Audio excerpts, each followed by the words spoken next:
quelque chose d'intéressant, mais parfois il y a des retournements de situation, il peut y avoir de l'interaction, on peut essayer de surveiller les adversaires, on peut essayer de deviner ce qu'ils ont en main, etc. Et c'est surtout très agréable parce qu'on a envie d'essayer toutes les combinaisons, d'essayer toutes les possibilités, et ça pousse à en refaire une, que les parties sont très rapides. Euh, Parfois ça peut être presque plus long de compter les points que de faire la partie en elle-même. Heureusement, il y a une application qui est très bien faite et Tout à fait, ouais. qui permet de compter les points facilement. On rentre juste les Ouais. numéros des cartes et hop, ça calcule votre score tout seul. Donc, et puis après, on débrief. Ah, toi, t'as fait ça comme ça. Waouh, incroyable, Quel chat! etc. Donc, voilà, on peut chambrer les adversaires sur leur chance. Donc, c'est un jeu très agréable. Tu payes pas de mine, mais dont on enchaîne facilement les parties Ouais. et qui fonctionne très bien là, dans sa nouvelle édition française. À noter que bon, le jeu est dans une boîte voilà, taille standard de jeu à 20 euros, mais à l'intérieur, il y a un petit étui style paquet de cartes standard, donc vraiment un tout petit étui comme ça. Je vais aller vous le chercher après pour le montrer, qui permet de transporter le jeu hyper facilement. Donc c'est pratique parce que c'est vraiment un jeu qui tient dans la poche et qu'on peut jouer sur un coin de table. Donc ça permet d'y jouer encore plus fréquemment. C'est ça, ouais. Voilà. Et toi, t'es client aussi, Benjamin, Ouais, de tout à Fantasy. fait, ouais, j'avais joué avec la version anglaise en français c'était pas encore disponible. Du coup, je redis bonsoir à tout le monde, vu qu'on m'avait pas Ouais. entendu la première fois. Alors, on a Evil Queen qui nous dit que Red Rising est quand même mieux avec jeu de Bah, plateau. moi Il je a dis, essayé. moi je l'ai essayé, Red Rising, et c'est pas ils sont pas si comparables que ça. Je trouve la mécanique de All Binding est là. Mais bon, l'avantage de Fantasy Realms, c'est que, bah, effectivement, comme le dit Boris, on peut jouer à peu près n'importe où et en très peu de temps. Tandis que Red Rising, ça demande quand même une présence sur une table et les parties peuvent aller au-delà d'une heure. Surtout, moi, ma première partie, ce que j'ai trouvé un peu laborieux dans Red Rising, c'était la lecture des nombreuses cartes parce qu'il y a pas, enfin, si, il y a une iconographie, mais pas pour tout. Il y a quand même pas mal de textes de règles sur les cartes. Et donc, quand tu as un pouvoir qui te permet d'aller chercher une carte dans telle colonne, mais que il y a 5 cartes, tu dois aller les relire, bazar, etc. J'ai pas trouvé ça très fluide, très dynamique en première partie. Après, Hmm. j'imagine que ça s'améliore avec l'expérience. Mais oui, Bah, oui, Fantasy Realms, ce qui est bien, c'est qu'on peut initier des gens très facilement. Il n'y a quasiment pas de règles. D'ailleurs, dans le livret de règles, l'essentiel des règles fait un paragraphe. ouais, c'est ça. On pioche une carte, on en jette une ou on en prend une au milieu de la C'est ça. table et basta. Et après, bien sûr, il y a de la profondeur dans la façon dont on associe les cartes. On peut être un peu bloqué en première partie parce qu'on est un peu perdu, on ne sait pas où aller. Mais la partie va beaucoup plus vite et on peut beaucoup plus rapidement assimiler le principe, quoi. Oui, c'est ça. Donc, Comme tu ça dis, dépend ce que vous faites, quoi. comme on dit dans le chat aussi, on fait pas beaucoup de cartes dans une partie. Alors il y a quand même un paquet comme as, quoi. C'est pas non plus le cas dans Fantasy Realms, mais euh, si à chaque partie tu refais, tu as de nouvelles cartes, faut à nouveau les lire. Tu vas assez peu vite tous les connaître, pas connaître tout le paquet. Donc c'est gai parce qu'il y a toujours de la découverte de partie en partie, mais en même temps, ça rajoute du temps de jeu. Et ce qu'on demande à un jeu comme Fantasy Dream, c'est d'être efficace, de jouer rapidement, ce qui n'est pas le cas de Red Rising, je pense. Mais Tout à les fait. deux ont un public différent, je pense, hein. Ouais, Euh, ouais, ouais, pour moi, ils sont et par contre, j'ai complémentaires. bien aimé dans Red Rising les différentes manières de scorer les points, notamment la piste, les cristaux ou, le petit contrôle de majorité là. Ça, c'était bien implémenté, c'était sympathique, ça rajoute de la profondeur au jeu. Et donc là où Fantasy Realms on a que du handbuilding, dans Ray Tracing ça reprend la mécanique, mais ça vient rajouter d'autres mécaniques et d'autres éléments qui complexifient le jeu et qui pour moi du coup les différencient quand même de manière assez considérable, quoi. Tout à fait. Ok, bah on peut enchaîner sur Carrément. un jeu de toi, puisque tu as récupéré la parole. Ouais, c'est frustrant, hein. Je peux vous dire que c'est frustrant. Heureusement, j'ai trouvé le souci. Alors, moi, j'ai joué ce mois-ci à Dinosaur World, qui est typiquement un jeu de simulation, de gestion de parcs de dinosaures à la Jurassic Park. Euh, donc, c'est un jeu de tuiles Et je vais vous mettre la, hop là, non, c'est pas celle-là, voilà. Je vais vous mettre la petite vidéo pendant que je parle. Donc ici, vous voyez au centre, c'est là où on peut acheter des tuiles. Donc il y a des tuiles communes qui vont rester toute la partie où il n'y a pas de concurrence. Et il y a des tuiles à enclos à dinosaures où on va pouvoir construire entre guillemets nos dinosaures, les créer. Et puis il y a des bâtiments qui vont plus être destinés à satisfaire le public de votre parc. Parce que voilà, il faut vraiment se dire qu'on gère un parc, donc on reçoit du public, donc il faut aussi des commodités, un restaurant, des attractions ludiques et ce genre de choses. Et donc c'est à vous de construire vraiment votre parc de la manière la plus optimale possible. Alors rapidement, comme mécanique dans le jeu, on va retrouver de la pousse d'ouvrier. Vos ouvriers vont vous servir à acquérir de nouvelles tuiles, à créer de l'ADN. Vous voyez ici les plateaux des joueurs sur, dans la vidéo. Il y a des différentes colonnes de couleurs. Ça représente l'ADN que vous avez à votre disposition, qui est une ressource. Et c'est avec cet ADN que vous allez créer vos dinosaures dans vos enclos. Quand vous allez prendre un enclos, ça va vous demander une certaine combinaison d'ADN à dépenser pour les créer. Alors là où j'ai trouvé ça très rigolo dans le jeu, je passe rapidement sur le reste, c'est que vos dinosaures sont dangereux, c'est forcément. Surtout si c'est surtout si c'est des carnivores, parce qu'il y a tout type de dinosaures, il y a des herbivores, des omnivores, etc. Et donc si vous faites plus vous faites des dinosaures dangereux, plus c'est spectaculaire pour le public, donc plus vous allez faire de revenus et de points. Mais attention aux décès et aux dommages collatéraux, vous pouvez avoir des visiteurs ou des membres de votre personnel qui passent à la trappe. Voilà, c'est comme ça, on tourne un business, tout peut pas être parfait. Mhm. Et donc, en fait, partie, le joueur qui a eu le plus de décès dans son parc par rapport aux autres va avoir quand même un malus en points de victoire assez conséquent. Donc, vous pouvez décider de vous en foutre et d'envoler complètement les pertes, mais sinon, il y a une mécanique de sécurité. Et en fait, votre sécurité et votre dangerosité de parc doit être équivalente, sinon vous risquez des incidents. Voilà, j'ai trouvé que c'était un jeu très agréable qui n'a pas énormément d'interactions, si ce n'est dans le choix des tuiles et Un des peu long, ADN. non? Ça peut être un peu long en première partie, après avec des joueurs appliqués et habitués, ça tient largement en dessous des 2 heures, même à 4 joueurs, je pense.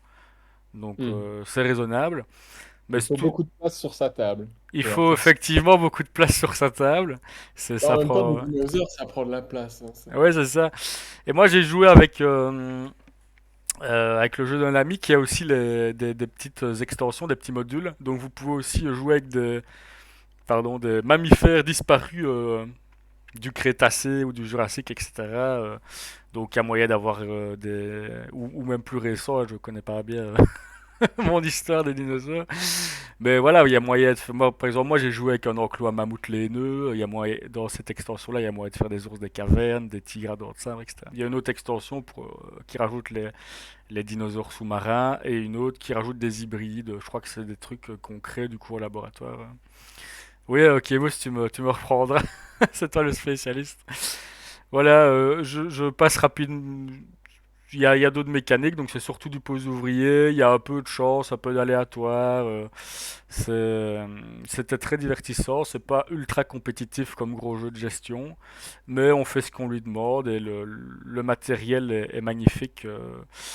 Ça ne fait pas doute. Donc voilà, Dinosaur World, j'ai vraiment bien aimé. Ok. Bon, alors avant de passer au jeu suivant, voilà, je vous montre donc Fantasyland, ça arrive dans une boîte comme ça, taille standard. Et le petit étui, c'est vraiment un tout petit paquet de cartes qui tient dans la poche facilement. Et c'est une idée qu'on doit à Nico, qui est producteur de jeux de société, qui gère beaucoup de versions françaises en tant qu'indépendant, notamment pour Don't Panic Games. On le salue, on le On le recevra salue, ouais, peut-être tout à fait. en stream une fois pour évoquer le métier de producteur de jeux de société, qui est vraiment méconnu et qui est hyper intéressant. Il y a énormément de problématiques à traiter, bah, notamment autour de la logistique et puis Surtout en comment ce on gère moment, hein. les concerts de boîtes, comment. comment est-ce qu'on utilise l'espace qu'il y a en trop dans la boîte à bon escient. Je sais que c'est un sujet qui te tient à cœur, Benjamin. Oui, Donc bah, voilà, quand on commence à ouais, avoir une belle collection, bien sûr. la place, ça peut être un choix dans un achat. Tout à fait. Moi, je vais enchaîner avec Living Forest, qui est un jeu édité chez Ludonote, donc un jeu français. Ludonote, on les connaît, par exemple pour Lewis et Clark, leur jeu le plus connu, c'est Colt Express. Ouais, très populaire. Euh, Ouais. ouais, ouais, ils font pas que du bon, hein. On avait parlé de la dernière fois dans le bulletin ludique sur SN de Lost Explorers que j'avais trouvé très raté. Mais Living Forest, pour le coup, c'est vraiment une bonne pioche et c'est un jeu qui bosse beaucoup, hein. À SN, il y avait beaucoup de gens qui avaient leur boîte sous le bras et j'ai vu pas mal de gens en parler sur les réseaux sociaux. C'est un jeu qui reprend déjà, on va le dire tout de suite, qui a des illustrations magnifiques. Voilà, tu peux rester sur ces cartes-là qui sont absolument splendides. Donc c'est un jeu autour de la thématique de la nature, hein, il y en a beaucoup. Il y a Meadow, etc. C'est un thème qui a le vent en poupe, mais en même temps, esthétiquement, il fonctionne bien. Et ils ont pris le parti intéressant de représenter les animaux avec une espèce de regard vide. Donc on a du mignon, mais en même temps un peu inquiétant, une espèce d'inquiétante étrangeté qui est plutôt pertinente et qui donne un certain cachet. Ça c'est pour l'esthétique. Mécaniquement, c'est un jeu qui reprend le principe de mince. Je perds le nom. Ah, Euh, un jeu de John D. Clare, je vais le retrouver tout de suite. Euh, Mystic Vale, voilà. oui, Mystic Vale, Euh, absolument. Mystic Vale, qui est un jeu assez connu, pas vraiment de deck building, puisqu'on a un paquet de 20 cartes qui va rester de 20 cartes. On ne peut pas acheter de cartes supplémentaires. Par contre, on va pouvoir améliorer ces cartes au fur et à mesure de la partie en y glissant des petits transparents. Et donc, les transparents vont faire qu'on rajoute des couches en fait sur nos cartes au fur et à mesure de la partie. C'est une originalité de Mystic Vale. C'est pas du tout ça que Living Forest reprend. Living Forest reprend le principe de stop ou encore de la pioche. C'est-à-dire que dans Mystic Vale, vous piochez jusqu'à avoir 3 arbres et vous pouvez continuer à piocher tant que vous voulez, mais si vous avez un quatrième arbre, vous passez complètement votre tour. Et voilà, ça peut être très punitif, mais en même temps, des fois, on a envie pour avoir la ressource en plus qui nous manque, etc. Dans Living Forest, on peut aussi piocher autant qu'on veut, mais si on tombe sur 3 animaux solitaires, qui sont les animaux les plus sombres de notre paquet, on en a 5 dans notre deck de début de jeu, eh ben, c'est moins punitif. À la place de faire 2 actions, on ne pourra en faire qu'une. Partant de là, c'est un jeu où il y a 3 moyens de gagner. On va soit pouvoir éteindre l'incendie qui est au milieu, soit avoir des arbres différents sur son plateau, en avoir 12 pour gagner la partie. Euh, soit, quelle est la troisième Ah, je saurais pas option? t'aider, moi. Je l'ai pas encore essayé celui-là, mais c'est vrai Ouais, qu'il a ouais, l'air intéressant. les arbres, la forêt et ça m'échappe. Bref, il y a une troisième option qui me reviendra. Et donc, c'est une course à la première personne qui atteindra ses objectifs. Et on utilise ces cartes pour soit acheter des nouvelles cartes, hein, classiquement, soit éteindre l'incendie au milieu, soit se déplacer sur ce plateau central qui va permettre de... Ah oui, voilà, j'ai retrouvé le dernier objectif, qui va permettre de gagner des petits bonus. Et puis surtout, quand on saute par-dessus ses adversaires, on peut leur piquer des tuiles qui les améliorent dans leurs objectifs. Donc, il y a moyen de faire des coups un petit peu fumeux parce que je suis proche de gagner et puis hop, Tu te fais voler. les adversaires me sautent par-dessus, ils me piquent le truc qui me manquait pour gagner, il y a des retournements de situation comme ça. Et ce qui est intéressant, c'est que donc, les deux premiers objectifs, les arbres et l'incendie, on les voit arriver petit à petit, parce que les joueurs achètent des arbres qu'ils posent sur leur plateau personnel, parce qu'ils éteignent l'incendie au milieu, on voit les tuiles qui s'accumulent, on voit s'ils approchent de 12. Par contre, il y en a un troisième, qui est d'avoir 12 fleurs de lotus, qui est une des ressources qui est sur les cartes, qui ne sert à rien d'autre. En fait, c'est si vous en avez 12, à un moment, vous gagnez immédiatement, sinon, ça ne sert à rien. Ah Et ouais. donc, il peut y avoir un... Est-ce que tu te lances Voilà, dans il peut y avoir un l'investissement ou tour. pas? Ouais. Ouais, c'est vraiment ça. Moi, j'ai joué 3 fois et il y a une de mes parties où je me suis dit, allez, je joue Fleur de Lotus à fond et c'est vraiment jouissif quand ça arrive à tourner parce que tu peux avoir une espèce de tour explosif à un moment comme ça où tu construis, tu construis, tu construis, puis à un moment, bam, tu lâches tout et tu arrives à avoir toutes tes cartes et bam, tu as instantanément gagné la partie. Donc c'est vraiment très intéressant. Il y a 3 grandes stratégies. Et à l'intérieur de ça, ben, il y a moyen de s'adapter, de surveiller les autres, de faire des combinaisons de cartes, avec cette esthétique magnifique qui ne gâche rien. Donc c'est mine de rien assez interactif, parce qu'il faut quand même surveiller ce qui se passe. Et puis c'est fluide, hein, parce que à son tour, on fait 2 actions différentes, ou bien seulement une si on s'est fait avoir par ces animaux solitaires, Hmm. et ça tourne comme ça. Donc voilà, c'est un jeu familial, on appellerait ça familial plus, hein, des règles accessibles mais qui a de la profondeur, qui se joue assez rapidement, qui est pertinent et qui est plutôt rafraîchissant en termes de mécanique parce que c'est ce truc du stop ou encore où on peut piocher quasiment autant qu'on veut, tant que ça marche. Ben, on l'a pas vu, à part dans Mystic Vale, on l'a pas beaucoup vu, donc ça fonctionne bien. Ouais, Donc bah voilà. tu me le ferais essayer, ouais, mais c'est sûr que moi c'est pas le type de jeu qui m'attire nécessairement le plus, mais Alors, par rapport à Mido, c'est très différent, hein. Mido, c'est plus un jeu de placement. On va récupérer les cartes dans une grille et puis faire sa petite ligne.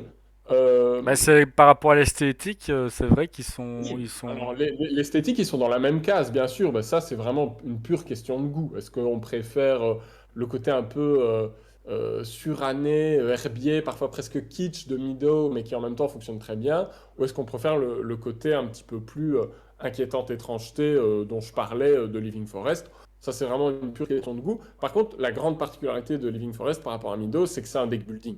Donc, il faut aimer le deck building ou on peut ne Eh, jamais avoir joué à un deck building de sa vie, c'est possible parce que c'est pas très exigeant en termes de mécanique. Il n'y a pas d'épuration de deck, donc on commence avec 14 cartes, on va en acquérir des nouvelles, mais il n'y a pas de notion, il faut se dire attention, j'essaye d'enlever cette carte-là et cette carte-là pour que mon moteur fonctionne bien. Donc du coup, c'est assez accessible.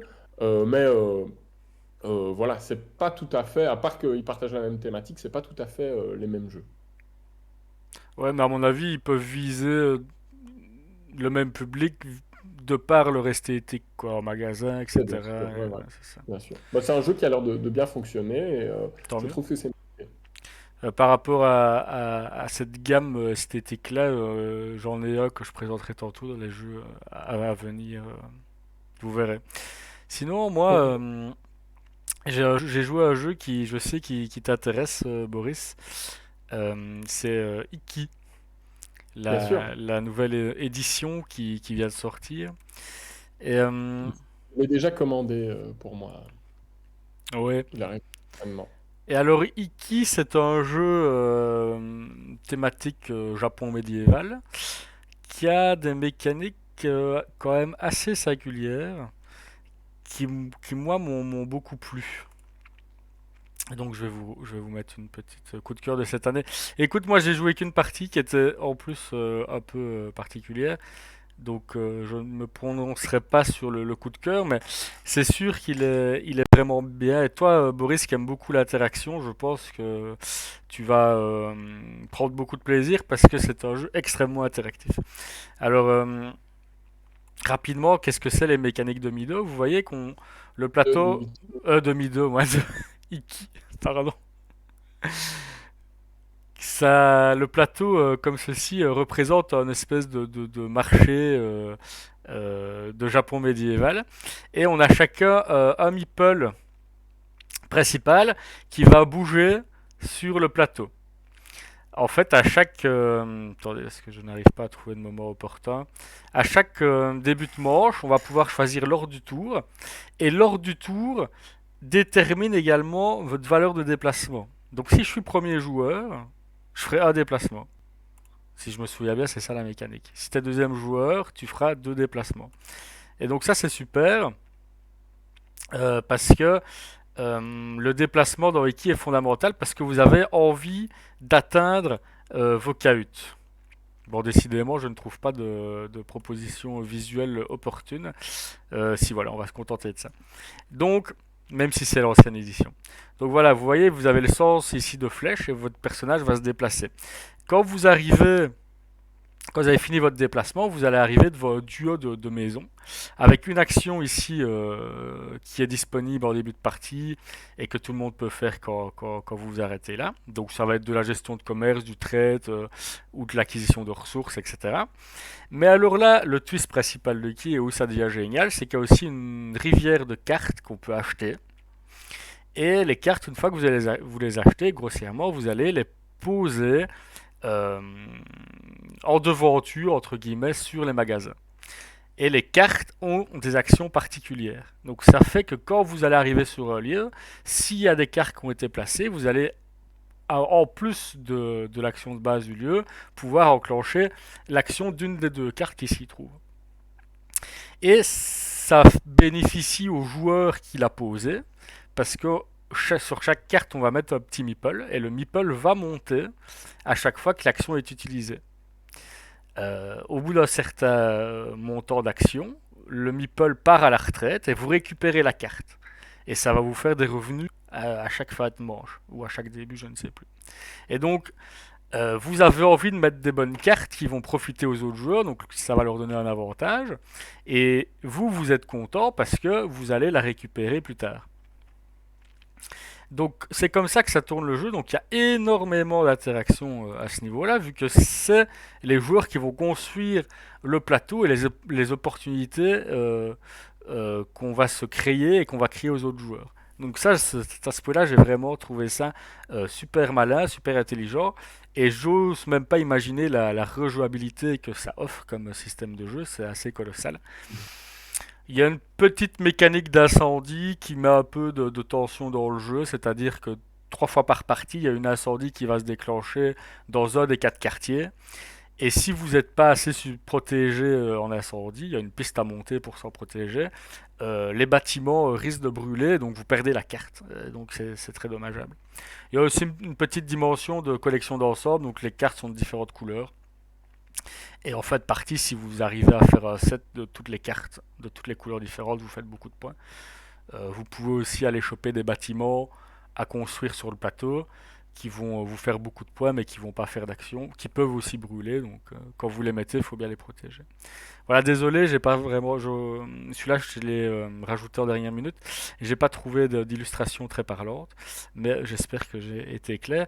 En tout cas, Iki, je ne sais pas si c'est un coup de cœur, mais en tout cas, ça a été une très belle expérience et j'ai hâte d'y rejouer et de te le montrer, Boris.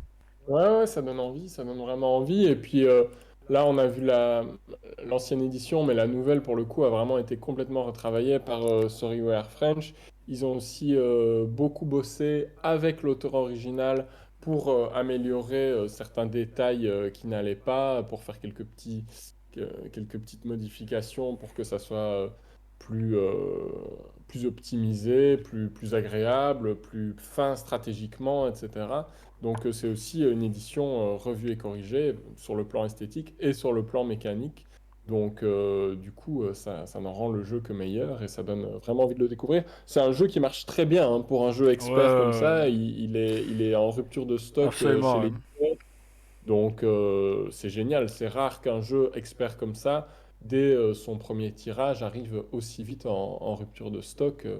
Donc c'est chouette. Il a un très bon bouche à oreille en fait. Donc Ouais, et puis je ça donne reparle de beaucoup. l'esthétique encore, hein, mais l'esthétique japonaise, comme ça parle à beaucoup de gens, il y a beaucoup de gens qui aiment ça, et donc ça a peut-être Mhm. contribué aussi à son succès en boutique, quoi. Ouais, tout à fait, mais derrière, voilà, c'est pas juste un gimmick, Ah, t'as bien vraiment sûr, un jeu bien qui, sûr. et qui, en plus, j'ai l'impression, respecte plutôt bien sa thématique dans l'esprit. Enfin, c'est pas un thème plaqué, quoi. Il y a un Tu peux côté. mettre autre chose dessus, je pense, en retravaillant un peu certains détails, mais effectivement, ça reste cohérent avec l'univers proposé. C'est ça. Super, ben, j'ai hâte. Ouais, et dans mon top 3 de 2021, on nous dit dans le chat, bah écoute, dites-nous si ça vous intéresse que nous on fasse un petit top de l'année aussi sur le Twitch, sur le stream, Ouais. en fin d'année, peut-être dans 2 semaines ou dans un peu plus d'un mois, ça pourrait être sympa de revoir cette année ludique qui s'est écoulée en vous proposant notre top de l'année. C'est une bonne idée, ouais. Il y aurait matière à mettre en avant, même si, voilà, des fois, on se retrouve à rattraper des jeux de 2020 qu'on n'a pas eu le temps, auxquels on n'a pas encore eu le temps de jouer. Mais oui, mine de rien, en 2021, il y a eu déjà beaucoup de belles choses. Tout à fait. Ouais. Alors, quelle est Un top ta... 10, on a la matière pour un top 10, mais en tout cas, ok. Si. Au moins un top Alors, 5. moi, je vais enchaîner avec un jeu beaucoup plus léger, un jeu d'ambiance qui s'appelle Last Message. On a beaucoup parlé de Micro Macro, qui était une espèce de Où est Charlie d'enquête. Bah, Last Message, c'est une espèce de Où est Charlie d'ambiance en semi-coopératif, puisque c'est du tous contre un. C'est assez rigolo et original. Donc, on part d'une grande illustration commune avec plein de petits personnages, ça fourmille, hein, comme une illustration d'Où est Charlie. Salut Nat. Et il va falloir que une équipe de joueurs et joueuses retrouve un personnage en particulier qui a été choisi par le méchant. Et pour ce faire, la victime, qui est du même côté du paravent que le méchant, va uniquement pouvoir communiquer par l'intermédiaire de dessins ou de mots sur une ardoise que vous avez vu un petit peu plus tôt dans la vidéo. Et il va avoir seulement 30 secondes.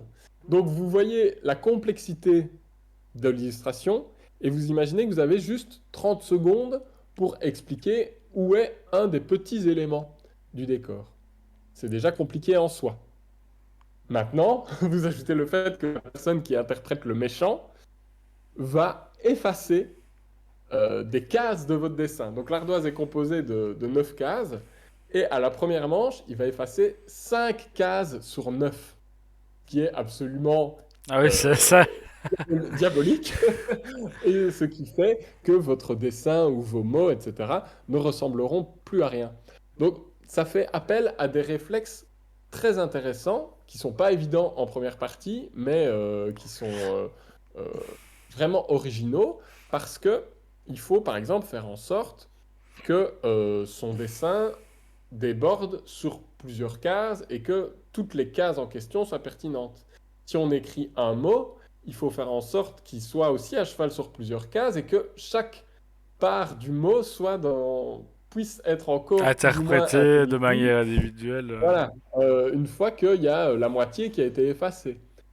Alors, ce qui est intéressant, c'est qu'il y a 4 manches et que plus on avance, moins le méchant peut effacer de cases. Au début, c'est 5, mais après, c'est 4, puis 3, et à la fin, seulement 2. Et les ardoises, on les garde d'un tour sur l'autre. Donc, le groupe de joueurs et joueuses qui essayent de deviner l'élément inconnu peut vraiment faire des déductions et des théories. Et s'ils partent sur un certain truc, ils peuvent se référer aux ardoises des manches précédentes pour dire: Ah oui, mais attends, là-bas, là, cette flèche dont on a pensé qu'elle voulait dire que c'était en haut du dessin, en fait, elle pointait ce détail-là, etc. Et ce mot-là, on pensait que c'était ça, mais si ça se trouve, il a voulu écrire ça. C'est vraiment très original, très plaisant. Ça peut être frustrant, bien sûr, pour la personne qui est victime et qui doit, en 30 secondes, tout repose sur ses épaules, hein, en fait, hein, puisque c'est grâce à ces informations que les autres vont pouvoir trouver ou non. Il y a 6 décors différents qui sont dans des ambiances assez distinctes. Là, vous voyez les zombies, il y a un côté extraterrestre, machin, il y a une ville Far West, il y a une ville de super-héros aussi. Voilà, ils sont pas tous exactement du même niveau de difficulté, donc tant mieux, parce que voilà, il y en a qui sont plus évidents que d'autres pour commencer. Nous, on a fait notre première partie sur celui-là, sur le zombie, et c'était atrocement difficile, et ça a été compliqué. Donc voilà, c'est un coup à prendre, mais en même temps, bah, c'est des parties rapides, hein. On fait 4 manches où on dessine pendant 30 secondes, et puis on discute un peu. Donc ça dure un quart d'heure, 20 minutes, et on peut enchaîner derrière, on peut échanger les rôles, on peut essayer les différents décors. Donc c'est très plaisant et surtout très original. C'est vraiment ce que je veux souligner, c'est que j'avais jamais vu un jeu comme ça, et c'est une utilisation intéressante de cette espèce de concept à la Où est Charlie de dessin formiant qui change de micro-macro. Donc voilà, c'est Last Message, c'est une belle découverte du jeu d'ambiance. C'est sorti cet été, et moi je l'ai découvert récemment et je trouve que ça fonctionne très très bien. Ouais, bah j'ai pas testé, mais là tu m'as donné envie là. Et effectivement, Nat le comparait à Micro Macro en disant que celui-ci la tente plus. Bah, moi, j'ai pas encore joué à Micro Macro, mais je pense que dans l'expérience de jeu, c'est très différent. Mais c'est intéressant aussi de voir comment, à partir d'un même matériel, on peut arriver à des expériences très différentes. Micro Macro, c'est coopératif aussi. Ici, il y a un côté compétitif. Donc, voilà, il y a vraiment moyen d'imbriquer les mécaniques différemment à partir d'un même matériel. C'est ça qui est passionnant dans le jeu de société aussi. Tout à fait, ouais, absolument. Ouais. Eh bien, Boris, un petit dernier pour ma part, qu'est-ce que t'en Ah, dis? alors, un récent, alors, il me semble. Un récent, effectivement, oui. Un tout frais là. Il vient juste de sortir du four là, pour un jeu de 2011. Donc, bonsoir, Zutre Zut.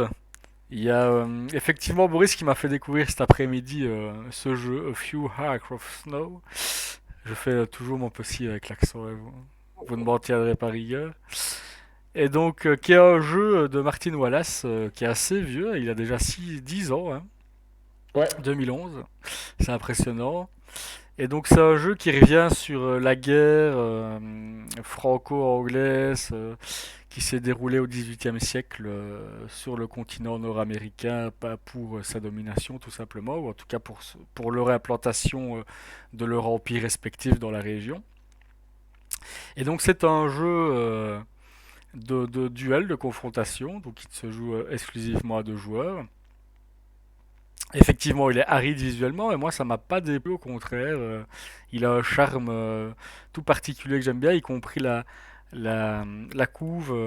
Fait très BD à l'ancienne. Moi j'aime beaucoup, ça me parle pas mal. Effectivement, le plateau est un peu sobre, un peu beige. C'est le moins qu'on puisse dire. Et donc c'est un jeu de confrontation à contrat, c'est un jeu aussi asymétrique vu qu'un joueur va jouer les Anglais et l'autre joueur les Français. Donc on va pas commencer avec le même deck vu que c'est un carte de, c'est plus de la du card driven comme on dit en anglais, donc qu'un deck building au final. Ouais, ouais, on peut voir ça comme ça, ouais. Moi j'ai plus vu ça comme ça vu que tu vas vraiment construire ton paquet de cartes et tu vas beaucoup jouer avec tes cartes en allant les changer de paquet, etc. Plus qu'en vraiment construisant un paquet unique, tu vois. Mhm. Donc moi je l'ai plus senti comme ça. Euh, Et donc concrètement, comment est-ce que ça joue? Donc on a un paquet de cartes différents, par exemple, et ça colle à la thématique. Par exemple, moi j'ai joué les Français. Ben, j'avais un paquet de cartes qui me permettait de faire beaucoup d'argent en revendant des pots de castor, qui était une activité pratiquée par les Français à l'époque. Je vais commencer plus à l'intérieur des terres et le long du fleuve. Je pense que c'est le Saint-Laurent, mais je ne m'avancerai pas plus là, sur ce détail. Et tandis que les Anglais vont vraiment commencer sur la côte est nord-américaine. Oh tiens, t'as vu, ils ont des petits bâtiments ici, Oh, mais ils incroyable. ont pris des bâtiments de Catane, je pense, pour Ah, pimper un peu, à la place des cubes et des ronds. bah oui, c'est vrai que c'était un peu ça. Mais moi, ça me dérange pas vraiment. La richesse du jeu n'est pas là. Et donc le but, ça va être de faire suffisamment de points de victoire je passe rapidement sur les détails, hein, en, en raidant ou en assiégeant des villes françaises ou anglaises en fonction de qui on joue, ou de poser suffisamment de cubes qui représentent nos colonies, nos cités, sur la carte. Et tout ça, On peut aussi gagner en réussissant à assiéger la ville principale c'est ça, adverse. ou alors on assiège et on débusque l'ennemi dans son fief, et alors là, évidemment, c'est la victoire instantanée. Euh, et donc tout ça, on va le jouer avec des cartes. Il y a des cartes militaires, il y a des cartes plutôt qui vont nous servir justement à rallier d'autres avant-postes pour les instituer, pour les créer. Ça va rajouter des cartes dans notre deck. Et donc, moi, ce que j'ai trouvé génial dans le jeu, c'est qu'au début, on commence avec un tout petit paquet de cartes, avec assez peu de villes à gérer. Et au fur et à mesure qu'on va rajouter des comptoirs ou des villes à notre empire, à notre système, notre paquet va s'alourdir. Et donc, on ressent parfaitement, je trouve, la, la dureté de gérer un empire et une société qui s'étend comme ça. C'est-à-dire que si tu as 3 villes à gérer, c'est plus facile que si tu en as 30, quoi. Et donc ça, c'est représenté par le paquet de cartes qui s'agrandit et donc qui tourne moins bien, qui est moins efficace, etc. On a moins souvent les cartes qu'on recherche et tutti quanti. Voilà, pour les sièges, il y a un petit jeu de tir à la corde. Moi, je trouve toujours ça sympathique comme mécanique. C'est repris dans plusieurs jeux de ce type. En tout Mais ce cas, qui est intéressant avec les sièges, là, c'est parce on n'a pas eu le cas, on a fait très peu de sièges sur notre c'est vrai. partie, mais moi j'ai vu des parties avec des sièges qui s'éternisent. Mhm. Et donc là, tu parlais des sensations, c'est vraiment un jeu qui donne des sensations militaires dans le sens où bah, les cartes qui sont occupées dans une bataille, elles ne sont plus dans notre paquet. Et plus ça va avancer, Tout à plus fait, ouais. on s'essouffle et on jette nos dernières forces dans la bataille parce qu'on y croit encore. Et puis à un moment, on est obligé de se retirer pour essayer de relancer ailleurs, mais alors on perd une troupe dans la défaite. Et donc, il y a plein de petits détails comme ça. On ne le perçoit pas à la lecture des règles ou quand on nous pitch simplement le jeu. C'est vraiment des sensations qui viennent en jouant. Dans la longueur de la partie aussi, c'est un jeu qui dure 2 heures, 2 heures et demie facilement, donc qui donne cette sensation épique. Et quand on arrive à lancer un siège sur une des villes principales de l'adversaire et qu'on se bat et qu'on y croit et qu'on se dit allez, je vais y arriver, et tout se joue autour de ça. Et puis on achète des dernières troupes, on a mis des choses en réserve, on les récupère au dernier moment, etc. Il y a vraiment des retournements de situation incroyables qui peuvent se passer. C'est un jeu qui paye pas de mine, mais qui est assez Ouais. unique en Et son genre, sensation qu'il peut tu vois, procurer. tu me fais penser, je reviens tantôt quand je disais que pour moi, c'est pas vraiment du deck building parce que justement, là, t'as une gestion de tes cartes euh, qui peut être très poussée quand tu connais bien le jeu, à mon avis. C'est vrai, ouais, ouais. C'est-à-dire que tu as moyen de mettre des cartes en réserve, les utiliser plus tard. Tu peux essayer de mobiliser des troupes sur un siège aussi sciemment pour alléger ton deck. Tu as pas mal de cartes que tu peux aller acheter qui te font tourner ton deck, piocher certaines cartes de ta défausse, etc. Donc pour moi, c'est plus de la gestion de cartes, tu vois, à grande échelle, que vraiment la construction d'un deck spécifique. Et je trouve que c'est intéressant comme approche. Et là, je me faisais la réflexion en regardant les différentes parties des gens sur BGG, que la disposition de leur corps respectif est vraiment symptomatique, représentatif du fait que chaque partie doit être fondamentalement différente. En jouant les Français, tu peux dire, ok, ce coup-ci, je vais plus pousser à l'est, ce coup-ci, je vais au nord, tout de go, etc. Je vais plus aller vers les Grands Lacs. Il y a plein de stratégies à adopter différentes. Et à mon avis, c'est un jeu dont on doit mettre beaucoup de temps à se lasser, je pense. Ouais, ouais, tout à fait. Moi, je suis content qu'il revive. Ça faisait 3 ans que j'y avais plus joué. Je l'avais beaucoup pratiqué avec la même personne, donc ça ajoute à la profondeur du jeu. Ouais, j'imagine. Ouais. Et oui, j'ai hâte qu'on refasse une partie. La partie a été belle, assez intéressante, tendue, et en même temps, tu verras que ça peut se passer vraiment complètement autrement. Comme dit, là, on a fait très peu de sièges, et il y a des parties où il va y en avoir beaucoup plus. Enfin, il y a toute une variété, toute une euh, vaste étendue de possibilités et de situations Mhm. envisageables qui donnent envie d'y revenir. Ouais, tout à fait. Il y a aussi des cartes neutres qui sont représentées par les natifs américains, les Indiens, qui peuvent, bah, comme dans l'histoire, se rallier à un camp ou à un autre, ou être neutre et s'en foutre. Ça, c'est tout à fait possible aussi. Et je pense que le tournoi de la partie, c'est quand j'ai réussi à te les convertir, à me les réapproprier de mon côté. Et je pense que ouais, c'est vraiment intéressant. Il y a eu de la réussite sur la tentative, on va pas se Ah mentir. bah, c'est comme à la guerre, hein, C'est on ça, tente des choses et puis ça passe ou ça casse. c'est ça. Là, voilà, en tout cas, excellent et j'ai hâte de refaire une partie, peut-être en jouant les Anglais ou en perfectionnant mon jeu avec les Français, je ne sais pas. Possible. Tant que j'ai une revanche, ça me va. Ah ouais, ça, tu l'auras. Alors, bah, moi aussi, je vais présenter un dernier jeu. C'est aussi un jeu à base de cartes qui sera peut-être un petit peu moins facilement accessible. Je connais pas trop, enfin disponible. Je connais pas trop sa disponibilité parce qu'il me vient de Kickstarter. C'est un jeu canadien à la base. Ça s'appelle Radlands. Euh, c'est un jeu à la thématique post-apocalyptique avec une esthétique que moi je trouve très réussie. Il y a une espèce de filtre un petit peu sur les cartes comme ça qui leur donne un aspect suranné, vieilli par le temps. Il y a, les mauvaises langues diront que ça fait un print and play, mais je ne suis pas de cet avis. Il y a une dominante un peu rose-mauve dans les couleurs qui fonctionne Ah, j'aime beaucoup, vraiment moi. bien. Et puis j'ai pris la version Deluxe avec des tapis de jeu qui sont On est magnifiques Oprène. et qui ont en plus une vraie utilité dans la partie parce qu'ils nous donnent toute une série d'informations. Ils permettent vraiment de mieux appréhender les règles. C'est un jeu d'affrontement bête et méchant. Il y a un côté Magic, Smash Up, etc. Mais en vraiment, il y a un côté bourrin. Parce que les parties sont assez rapides. Ça va tourner entre 20 minutes et 40 minutes vraiment si ça s'éternise. Ça se prend vite en main. Et moi, ce que j'aime bien, c'est qu'il y a beaucoup de retournements de situation parce qu'on peut avoir pas mal de solutions. Euh, Dans Radlands, on a trois camps de départ. Il y a toute une variété de camps qui est possible. Il en existe plus d'une trentaine. On en tire trois au hasard qui nous donnent des capacités uniques, ils sont tous différents. Et le but, c'est de détruire les camps de l'adversaire, tout simplement.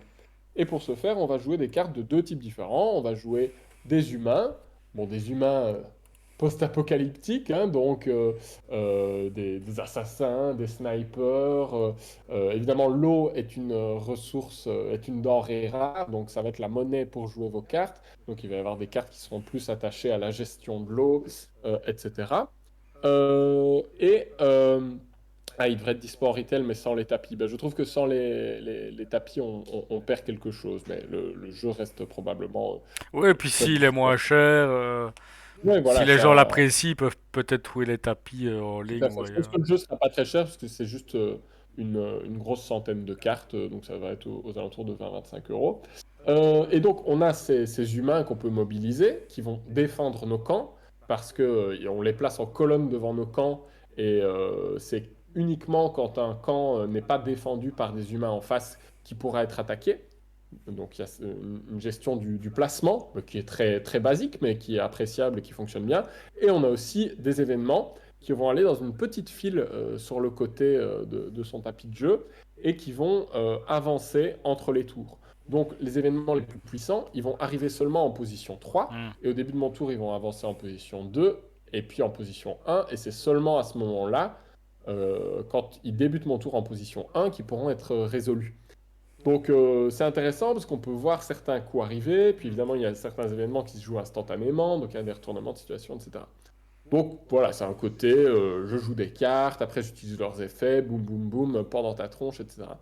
Une des originalités du jeu, enfin ça a probablement déjà été vu ailleurs, mais pas tant que ça, c'est que chaque carte a aussi une icône en haut à gauche. Et cette icône, c'est toujours un plan B, une utilisation B de la carte. Donc à la place de tout le texte qui est marqué sur la carte, je peux choisir de la défausser pour faire un truc. Par exemple, elle va me donner un dos en plus, et donc j'ai une ressource de plus pour payer des cartes ce tour-ci. Par exemple, elle va me permettre d'endommager un ennemi, etc. Donc ça fait que même si le jeu est très bête et méchant parce que c'est boum boum boum, je pose mes cartes pendant ta tronche, bah il y a des retournements de situation possibles parce que cette carte que j'ai piochée qui ne me sert à rien, ah bah en fait je vais pouvoir utiliser son icône pour faire ceci. Parfois les cartes vont juste permettre de piocher une autre Mm. carte, mais donc on a des solutions. Parfois, j'avais un plan, et puis mon adversaire jouait d'une certaine façon, et puis cette carte est devenue inutile, bah maintenant je peux la jouer pour mettre en jeu, par exemple, mes raiders, qui sont une espèce d'événement générique qui va avancer à tous les tours et qui va permettre d'endommager les camps de l'adversaire, même à distance, même quand ils sont très bien protégés. Donc vous voyez, il y a plein de façons de s'en sortir. Euh, Ce qui est intéressant aussi, c'est que les cartes, on les pioche dans un paquet de cartes commun. Donc, il n'y a pas d'asymétrie. Ça peut Mm. donner un petit peu plus de hasard, mais ça permet aussi d'avoir une mise en place très rapide Ouais. et de vite retenir les différentes cartes qui composent le jeu. Il n'y en a pas non plus des milliers de différentes. Et en même temps, la variété, elle est dans les camps de base qui, eux, vont être tous différents. Et parfois, ça va créer des synergies très très fortes ou qui vont orienter notre façon de jouer vers une façon particulière. Donc, il faut aimer les jeux de cartes, bien sûr. Moi, je suis un très très très très très grand fan de jeux de cartes. Je bouffe du Marvel Champion, du Netrunner au Au petit petit-déj. déjeuner. Je suis tombé dans Magic quand j'étais très jeune. J'en suis sorti maintenant, rassurez-vous. Euh, et Il s'en est Radland, sorti. voilà, je m'en suis sorti, j'ai revendu toutes mes cartes, tout va bien. J'ai pas hypothéqué ma maison. Et Radlands est un très bon palliatif à Magic et tout ça, avec une esthétique post-apo qui fonctionne qui rend bien le thème et qui lui donne une petite originalité, parce que mine de rien, c'est un thème qui est pas tant que Oui, ça ça représenté. m'étonne toujours d'ailleurs, je pense. Je pense ça s'est à exploiter comme thème dans le jeu de société. Ouais. Tout à C'est fait. pas Donc voilà, surreprésenté. Ouais. Badlands, c'est vraiment de la très bonne cam si vous aimez les jeux de ce style. Il y avait eu Untamed sur Kickstarter dans le même style. Enfin voilà, des jeux de cartes comme ça, il y en a tout le temps qui sortent. Mais ils sont pas tous aussi bons et aussi addictifs. Et j'ai déjà fait 4 parties. Et moi, je demande qu'à une chose, c'est y Il est très jouer bien coté. et Hein. enchaîner les parties. Je trouve que ça fonctionne très bien. Bon, après, il y a que 400 votes, mais ils sont d'accord apparemment pour dire que c'est un bon jeu. Oui, bah voilà, le jeu, moi je l'ai reçu du Kickstarter il y a un mois, quelque chose comme ça. Donc je pense qu'il a même pas encore été livré dans tous les pays, donc il est encore au début de sa vie, mais voilà, c'est à surveiller si vous aimez le style. Ouais, carrément. Bah écoute, on va passer aux jeux à suivre dans l'actu, les jeux qu'on a comme ça un petit peu sous les radars, Bon, sous nos radars qui nous intéressent et qu'on attend avec impatience quoi. tout à fait. Tu veux commencer? Ah bah let's go, hein, allons-y. Alors, celui-ci, le premier que je vais présenter, je suis pas sûr. Je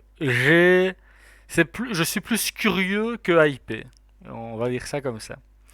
Il s'agit du prochain jeu de Stone Meyer Games. Donc,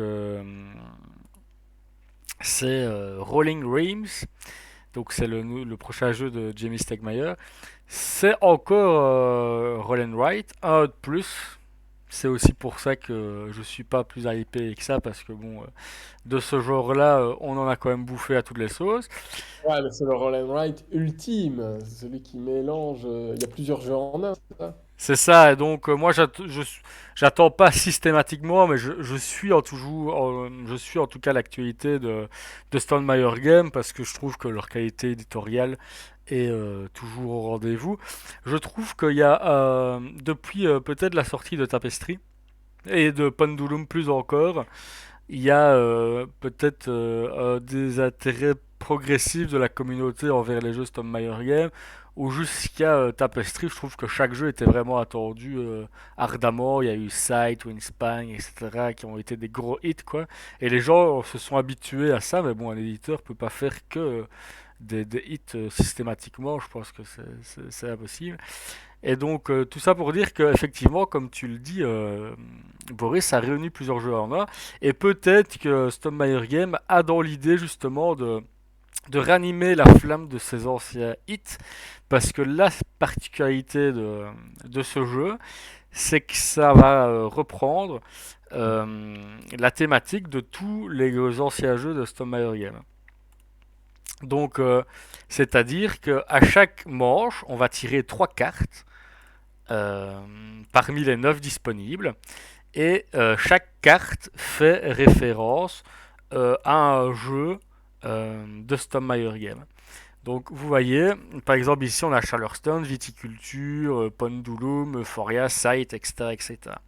Et donc à chaque manche il y en aura 3, on va sélectionner nos dés et en fonction des cartes disponibles cette manche, chaque carte va avoir ses règles propres, en fait, sa manière de jouer les dés particuliers et de scorer des points.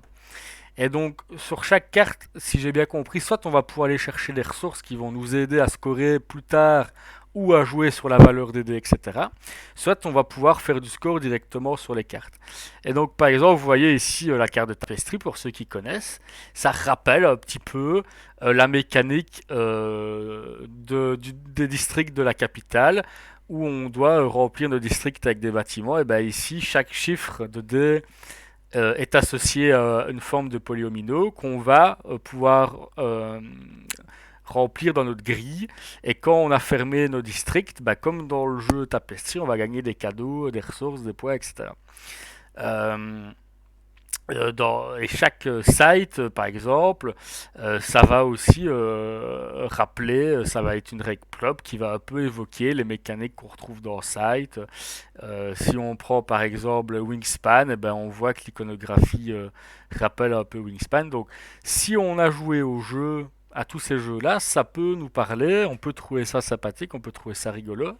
Après, au contraire, pour les gens qu'on passe bagage ludique là, honnêtement, je vois pas, ça va pas leur parler, quoi. Ils vont pas comprendre. Ils risquent de passer, même si mécaniquement c'est bon, euh, le thème, pour le coup, sera plus qu'absent, quoi. Si, ça va même être de la compréhension. Donc, c'est vraiment un jeu qui se destine, à mon avis, à- aux fans, entre guillemets, j'aime pas le mot, mais en tout cas aux habitués de cet éditeur. Et aux gens qui ont envie de retrouver dans un petit jeu des petites sensations d'autres gros jeux, rien que de les évoquer, ça peut parfois nous donner le sourire, nous rappeler des parties qu'on a vécues, etc. Donc est-ce que c'est un jeu Madeleine de Proust, Stonemaier Game, je ne sais pas, ou s'il y a vraiment des qualités ludiques derrière, c'est à découvrir, mais en attendant, enfin j'espère en tout cas pouvoir revenir sur le Twitch, vous dire ce que j'en ai pensé une fois que je l'aurai essayé. Voilà. Ouais, c'est ambitieux comme démarche et c'est vrai que je te rejoins, je sais pas quoi en penser. Moi, comme je suis pas du tout un inconditionnel de Stone Meyer, a priori, je suis pas client. Maintenant, c'est vrai que le côté variété des scorings, etc., ça peut être intéressant, mais on a vu ça quand même dans beaucoup de jeux. Donc oui, si les clins d'œil ne te parlent pas, est-ce que c'est pas un peu factice et c'est à essayer, mais j'en ai lu des bons retours. Il est déjà sorti depuis un certain temps aux États-Unis et j'ai vu pas mal de gens qui en parlaient et l'appréciaient. Maintenant, c'est peut-être aussi que l'éditeur est un petit peu plus installé là-bas. Ouais. Je sais pas ouais, si le public français, francophone, va avoir un accueil chaleureux là-dessus. C'est à surveiller, mais c'est vrai que oui, c'est réservé vraiment aux connaisseurs et connaisseuses. Oui, c'est sûr, parce que rien que la couverture, ça n'évoque pas grand-chose. Enfin, on retrouve les Hmm. clins d'œil de tous les jeux si on connaît encore une fois l'univers de Stonemaier Game. Mais Ouais, c'est très référentiel, quoi. sinon, je trouve même la couverture un peu terne Hmm. dans l'ensemble. Donc, je ne sais pas si ça va attirer le grand public, mais bon, c'est pas une obligation non plus en même temps, hein. Donc voilà, c'était mon attente, ma première Ok, attente. Ok, moi je vais enchaîner Ah, sur et il y un a un Kickstarter. print and play, Nat nous dit pour essayer. Donc, bah, pourquoi pas, merci du tuyau. Moi je vais enchaîner sur un Kickstarter qui a lieu en ce moment. Un jeu de Richard Garfield, encore lui. Euh, Et encore un jeu de cartes, vous commencez à me connaître, du coup, avec Radlands juste avant. Ça s'appelle Mindbug. C'est un jeu qui avait très très peu de copies à Essen et qui a pas mal buzzé auprès des amateurs de cartes. C'est un petit jeu d'affrontement. Basiquement, c'est Magic simplifié. Avec, bah, voilà, on pose des monstres, on attaque, et on peut bloquer. Et si ça bloque pas, ça attaque directement l'adversaire, on lui fait perdre des points de vie, etc. Mais il y a un twist. Le twist, c'est que on place ces cartes face cachée, et alors on a une carte chacun, si j'ai bien compris, de Mindbug qui permet de voler une fois dans la partie la carte de l'autre. Potentiellement une créature très forte comme ce Tyrannosaurus Rex là, bah, Benjamin le pose, il m'attaque, aïe aïe, je fais mal, et en fait je peux lui piquer. Mais derrière, j'aurais grillé ma chance. Et donc, tout le sel du jeu, et ça va être des parties très rapides de 10 minutes, ça va être quand est-ce que j'utilise mon Mindbug. Et du coup, il y a une espèce de metagame, de jeu dans le jeu qui va se créer, surtout si on joue un petit peu avec les mêmes personnes. Tu peux faire des baits et tout Euh, ça. un côté bluff, un côté guessing. Et puis, ah ben, à la partie d'avant, il l'a joué à ce moment-là, donc il va peut-être le jouer à ce moment-là. Du coup, moi, je vais faire ça, etc. Donc, ça revisite un petit peu avec des mécaniques très efficaces et testées et approuvées du jeu de cartes d'affrontement. Mais ça lui ajoute voilà, une couche en plus qui, à mon avis, elle va complètement changer le degré de lecture, la façon d'approcher d'appréhender les parties. Et moi, ça m'intrigue beaucoup. Je trouve les illustrations assez sympas, Oui, ça. rigolotes. Donc moi, je l'ai baqué. On verra quand ça arrive, hein, pas tout de suite. Alors, ce qui est frustrant, c'est il y avait déjà des copies ASN, donc techniquement, le jeu existe déjà Ouais. et est déjà joué par certaines personnes. Mais voilà, la version Kickstarter, normalement, aura quelques ajouts, quelques goodies, quelques extensions. Je n'ai pas pris les tapis de jeu ce coup-ci, ils étaient trop chers. J'ai pris le jeu en version augmentée, c'était à peine 25 dollars. Écoutez comme je suis raisonnable. Donc voilà, ça a l'air vraiment bien. Moi, Richard Garfield, je suis toujours client. Les jeux de cartes, je suis client. Là, il y a une petite originalité en plus. Donc, prenez mon argent. Qu'est-ce que vous voulez que je Ah ouais. vous dise? Bah écoute, tu vas le feras essayer. Ça a l'air très sympa, effectivement. Ouais, je pense que ça va être Ça, la même case que Fantasy Realms et tout ça. C'est ces petits jeux de cartes qu'on joue ouais, bah, rapidement sur. on est toujours preneur, client de ces genres de petits jeux de cartes. Surtout nous, quand on fait nos jours d'animation, bah, c'est compliqué toujours des fois de se lancer dans un gros jeu parce que on ne sait jamais quand on aura besoin de nous. Et donc, enchaîner les petits jeux comme ça en attendant de voir si on peut être utile, ça occupe et c'est toujours sympa.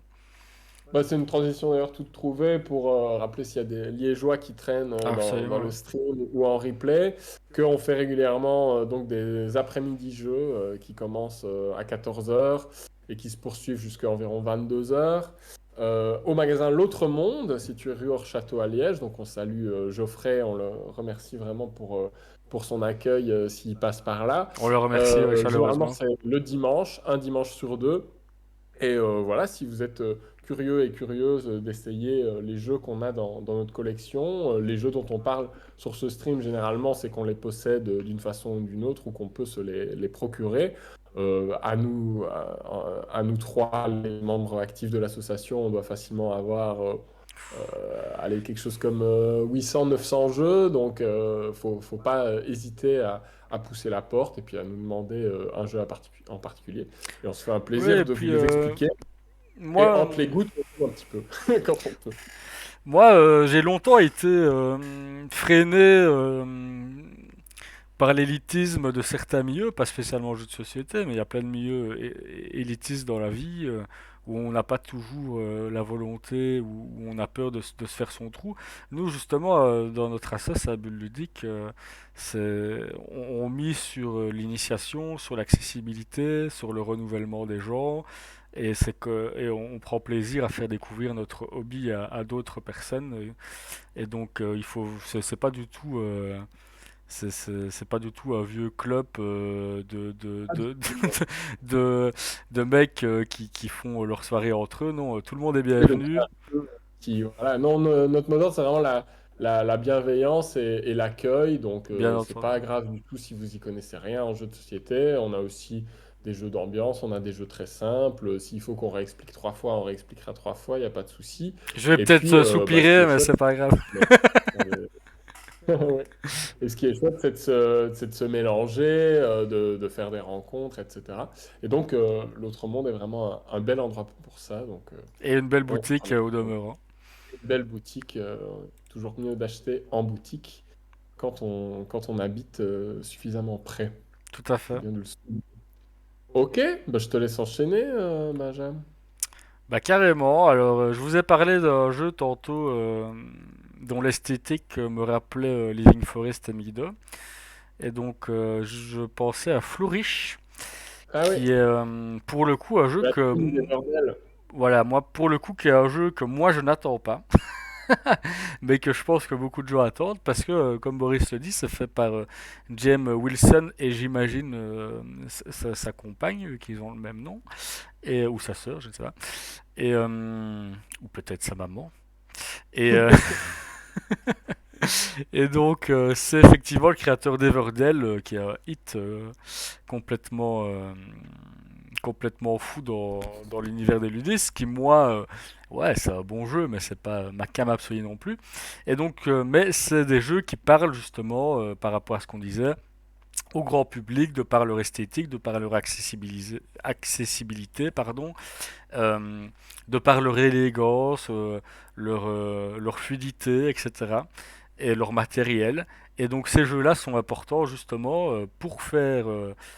pour attirer des gens dans le hobby du jeu de société, qu'ils en restent à cette gamme-là de jeux, où ça peut aussi servir de passerelle vers des jeux un peu plus complexes, un peu plus touffus que nous, enfin moi en tout cas que j'apprécie davantage.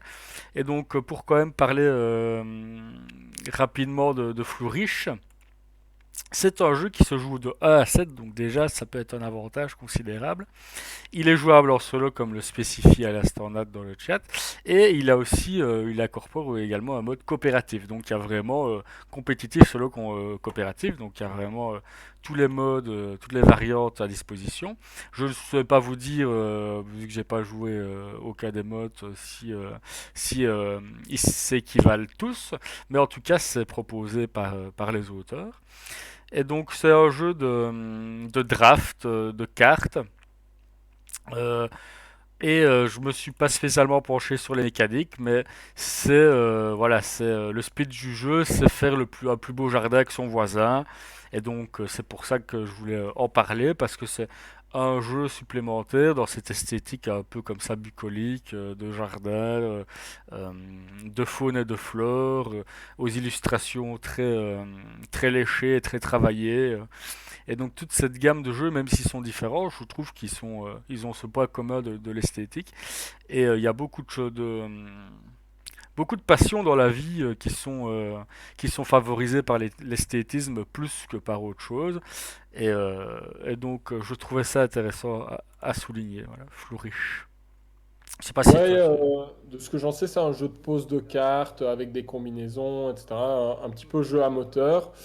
Donc, mécaniquement, moi, ça pourrait m'intéresser. Après, oui, j'ai tellement été déçu par Everdell, dont j'attendais beaucoup, que du coup, j'ai du mal à m'enthousiasmer pour celui-là, sachant que c'est vraiment la même équipe. Donc, voilà, si j'ai l'occasion de l'essayer, pourquoi pas. Mais en Ouais. tout cas, moi, je vais clairement pas l'acheter ou le baquer, c'est sûr. Mais c'est vrai que oui, c'est un élément en plus. Dans cette grande escarcelle des jeux au thème nature qui continue de prospérer. Ouais, tout à fait. Et puis voilà, les jeux, ça dépend ce qu'on en attend, hein. Il y en a qui vont jouer pour la compète, il y a des gens qui vont jouer juste pour la détente, il y a des gens qui vont jouer pour s'évader, et ça dépend aussi de notre état d'esprit et de nos envies du jour. Et donc avoir un petit flourish dans Saludo justement pour s'évader et profiter des illustrations et jouer à un jeu plus relax, ça a son public aussi, et c'est tant mieux. Dans le bulletin ludique précédent, je parlais de Canva, qui pour le coup est Tout pas à du fait, ouais. tout un jeu compétitif. Et encore ce lundi soir, après une dure journée de travail, ma compagne m'a dit, ok, on fait un jeu, moi je voudrais faire un Canva, ça me détend, comme tu dis, quoi, ça m'évade, ça m'envoie ailleurs. Et c'est un jeu, on fait ces petits tableaux sans trop réfléchir, et puis c'est joli. Puis voilà, les points, peu importe à la limite. Je dis ça parce que j'ai perdu, comme d'habitude. Mais voilà, effectivement, ça peut être aussi tout à fait une, euh, une finalité du jeu de société, juste Tout de à fait. penser à autre chose, comme parfois on joue à un jeu vidéo pour s'évader ailleurs, etc. Ben, je vais enchaîner sur un autre jeu nature, du coup, pour rester dans cette mouvance. C'est Cascadia. Cascadia qui va sortir en français chez Lucky Duck Games. C'est le même éditeur que Calico, qui a pas mal fait parler de lui, où on fait des plaids avec des chats dessus. Dans Cascadia, on va avoir des animaux et des tuiles qui représentent donc la nature, des différents environnements, hein, la montagne, la rivière, c'est assez classique. Et les animaux vont avoir différentes façons de scorer. Alors, ça va même plus loin que ça, c'est que chaque animal va avoir plusieurs cartes de scoring différentes. Donc, vous voyez le saumon ici au centre. Là, on voit qu'il y a au moins trois cartes différentes pour le scorer. Donc, il Hmm. va y avoir une grande variabilité d'une partie à l'autre sur les façons de gagner des points. Et ça va se forcer à adapter ses habitudes. Et puis après, c'est un jeu hyper épuré. Donc, moi, ça me plaît bien. Ce genre de système où on a des colonnes de tuiles, paysages et d'animaux à prendre à chaque tour. Et on en choisit une, on les place sur notre plateau et c'est au suivant. Et ainsi de suite. Donc très fluide, un côté un peu puzzle, optimisation de placement de tuiles. Comment est-ce que je mets bien mes paysages pour faire scorer tel animal sans pour autant dévaloriser celui-là, etc. Donc, très, très épuré dans l'approche et on sent tout à fait que c'est le jeu auquel, une fois qu'on y sera un petit peu habitué, on pourra y jouer comme ça euh, très rapidement, même après une grosse journée, pour se casser un petit peu la tête, mais sans trop souffrir non plus. Et avec cette variabilité qui va faire qu'on aura envie de toujours y revenir. Et je trouve l'esthétique du jeu assez réussie. Moi, j'aime bien ce genre de jeu où le tour de jeu est très simple, les scorings sont établis dès le début, donc on peut y réfléchir au fil de l'eau. Et puis à la fin, on a un joli plateau qui montre ce qu'on a accompli. Et même si on n'a pas gagné, on a construit quelque chose, et on a agencé les différents éléments comme il nous plaisait. Et ça donne, je pense, un côté assez revigorant, apaisant. Donc, moi, je l'attends beaucoup. J'ai commandé l'édition française qui devrait sortir en décembre, là, pour la fin d'année. Et les premiers retours que j'ai eus sont vraiment très bons sur la version américaine. Donc, j'ai hâte. Ouais, bah moi c'est le genre de jeu que je serais ravi d'essayer au moins une fois, Toi, mais que j'achèterais pas d'Insta, donc voilà. Calico, t'étais client ou pas Calico, j'ai pas dessus. essayé encore, mais Calico, on m'a dit que c'était quand même plus compliqué qu'il ne laisse qu'a priori. Calico, justement, est assez casse-tête, fait vraiment chauffer le cerveau sous ses atours assez mignons de plaid et de chat. Ici, ça a l'air Ouh, quand même plus léger de pouvoir être. On peut y jouer un petit peu plus en dilettante. Donc voilà, c'est pas le même auteur ok, que Calico, on le voit, c'est la même équipe d'édition, mais ok, c'est pas, ok. c'est pas le même auteur. Donc je pense que voilà, il me parlera plus celui-ci. Ouais, bah, il est bien parti aussi en cote hein, sur BGG. Ah oui, les retours sont Et vraiment le bons. matériel a l'air très, très bien fait, très, très attrayant. Ok, est-ce que tu as une autre attente que tu veux nous partager? Oui, une vraie pour le coup. Euh, Moi, je vais vous parler du prochain Lacerda, du prochain Vital Lacerda, qui est en Kickstarter Razor Machine. D'un point de vue thématique, Oh, la couverture est vraiment jolie. ah ouais, mais comment dire, les couvertures chez Lacerda, c'est toujours très soigné. Alors voilà, les jeux coûtent 120 balles, mais au niveau de la qualité du matériel, de la qualité des mécaniques et de la qualité des illustrations, c'est plus ou moins imbattable, je pense, sur le marché aujourd'hui. Mais effectivement, ça coûte cher. Les Lacerda, pour ceux qui ne connaissent pas, pour le coup, c'est vraiment euh, des jeux lourds, ça fait vraiment partie des jeux les plus lourds qu'il y a sur le marché. Ils sont réputés pour ça, l'auteur Vital Lacerda est réputé pour ça.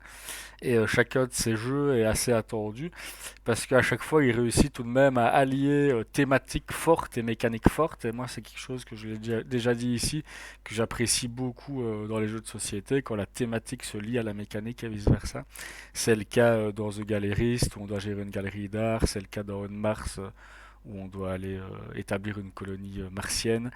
Et ici, j'espère qu'on retrouvera le cas. Alors, je ne vais pas rentrer dans les mécaniques parce que, bon, déjà, en connaissant la Cerda, vous l'expliquer comme ça, je sais même pas, je sais pas par où commencer. Ici, vous voyez le plateau, c'est impressionnant.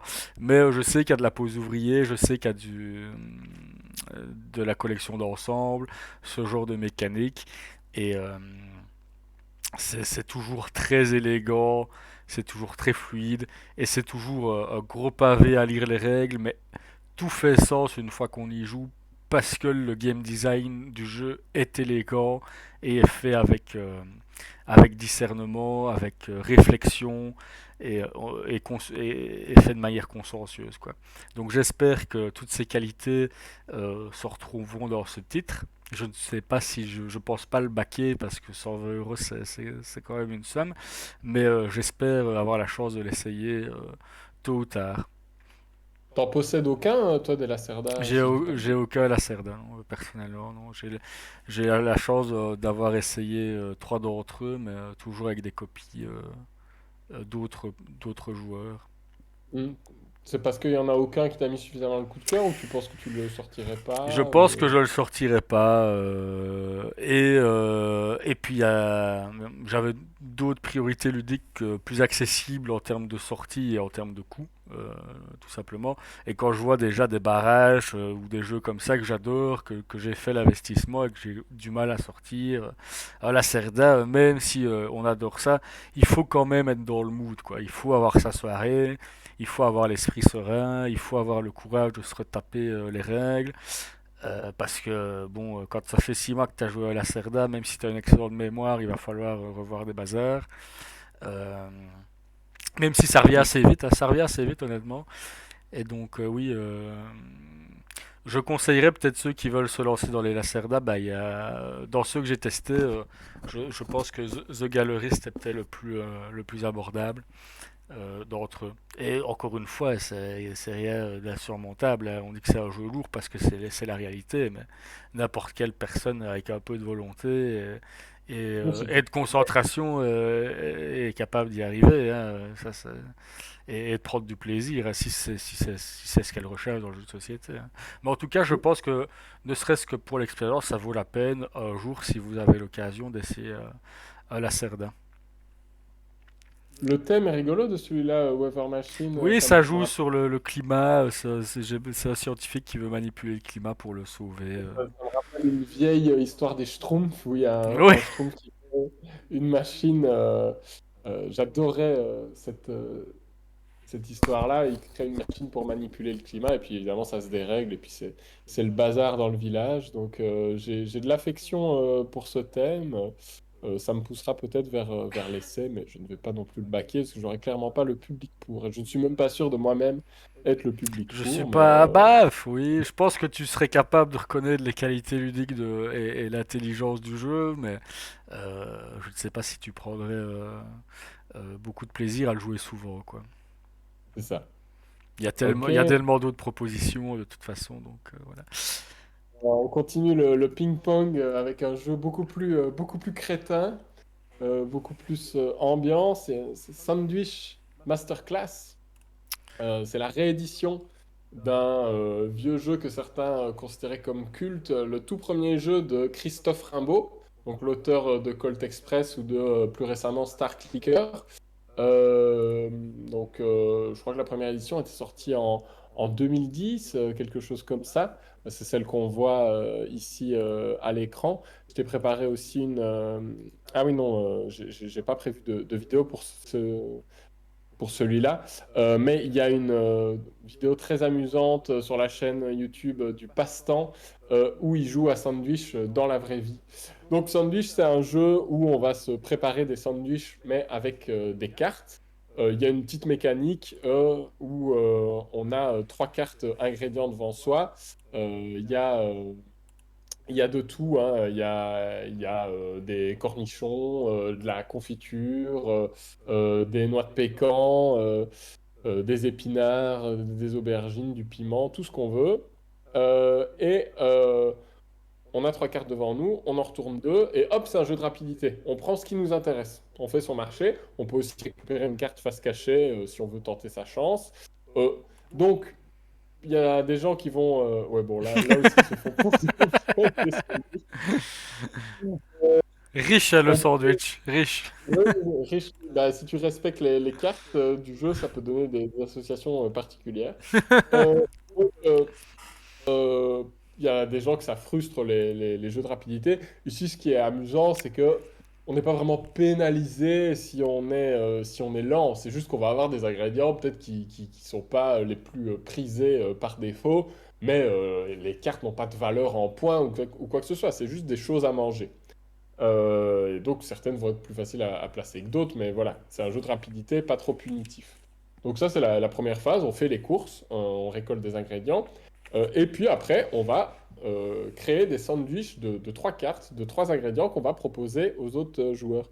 Alors moi, Benjamin, je sais que tu aimes ce qui est raffiné et qu'en même temps, un peu de gras te plaît, donc je t'ai fait un sandwich beurre de cacahuète, cornichons et sardines, par exemple. Ouf, Et argument, quel enfer.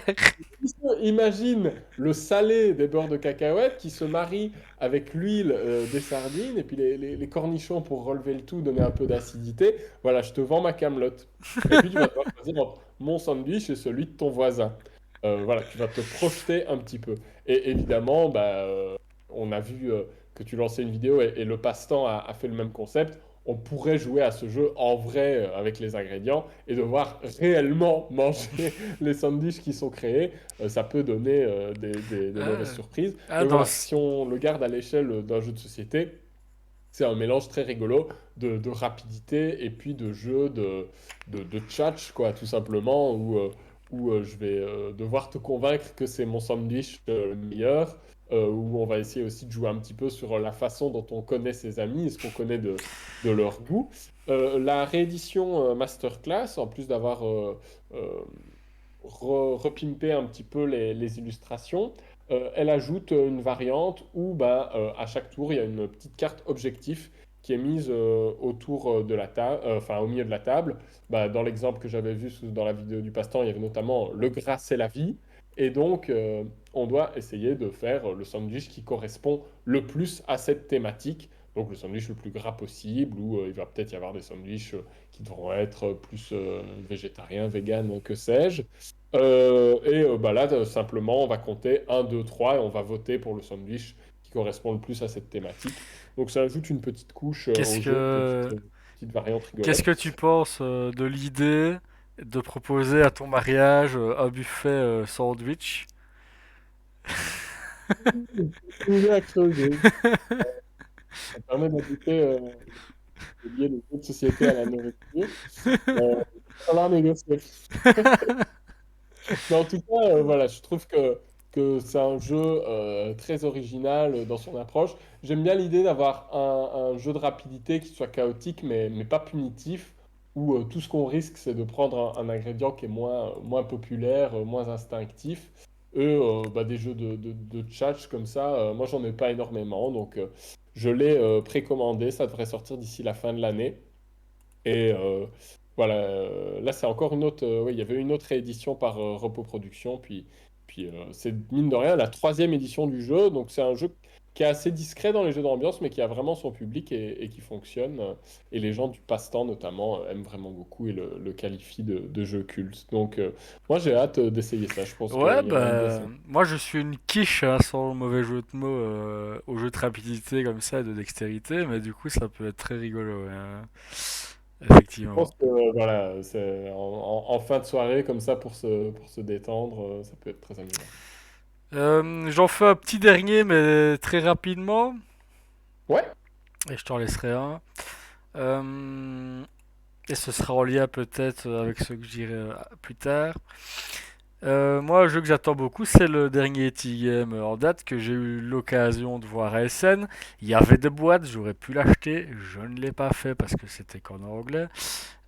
Quoique j'ai acheté d'autres jeux en anglais, mais bon, mon panier était déjà conséquent, donc Tabanusi Builder of Ur, je ne l'ai pas pris. D'ailleurs, Ur, qui fait écho à des jeux que t'aimes bien, dont tu as déjà parlé ici, Boris, qui est Ur, c'est une cité antique du troisième millénaire avant Jésus-Christ qui se situait en Mésopotamie. Donc j'ai fait mes recherches tantôt, c'était dans l'actuel Irak, voilà, dans le sud-est de l'Irak. Et je dis ça parce que c'est un particularisme dans les T-games, en tout cas ceux que je connais, c'est que tous les autres, ils sont plutôt dans la culture précolombienne d'Amérique du Sud, donc Tolkien, Teotihuacan, Tawantinsuyu, etc. Non, il y a Tekkenu qui est en Égypte aussi, donc en tout cas, c'est souvent des civilisations relativement anciennes. Et donc dans Tabunissi, Builder of Ur, euh, c'est par la même équipe, hein, donc Daniel Tassini. Pour les gens qui ne connaissent pas les T-Games, c'est que des jeux faits par cette équipe-là, à part Tawan Sisunu qui est fait par Turti, enfin bon, peu importe, qui sont des jeux donc, qui commencent par T et qui ont une architecture visuelle et un petit peu mécanique commune, ou en tout cas c'est voilà, c'est par association, on les qualifie ainsi. Il y a souvent, par exemple, des pistes à monter. Ça va encore être dans le cas de celui-ci. Donc, dans beaucoup de T-games, il y a des pistes de table à monter.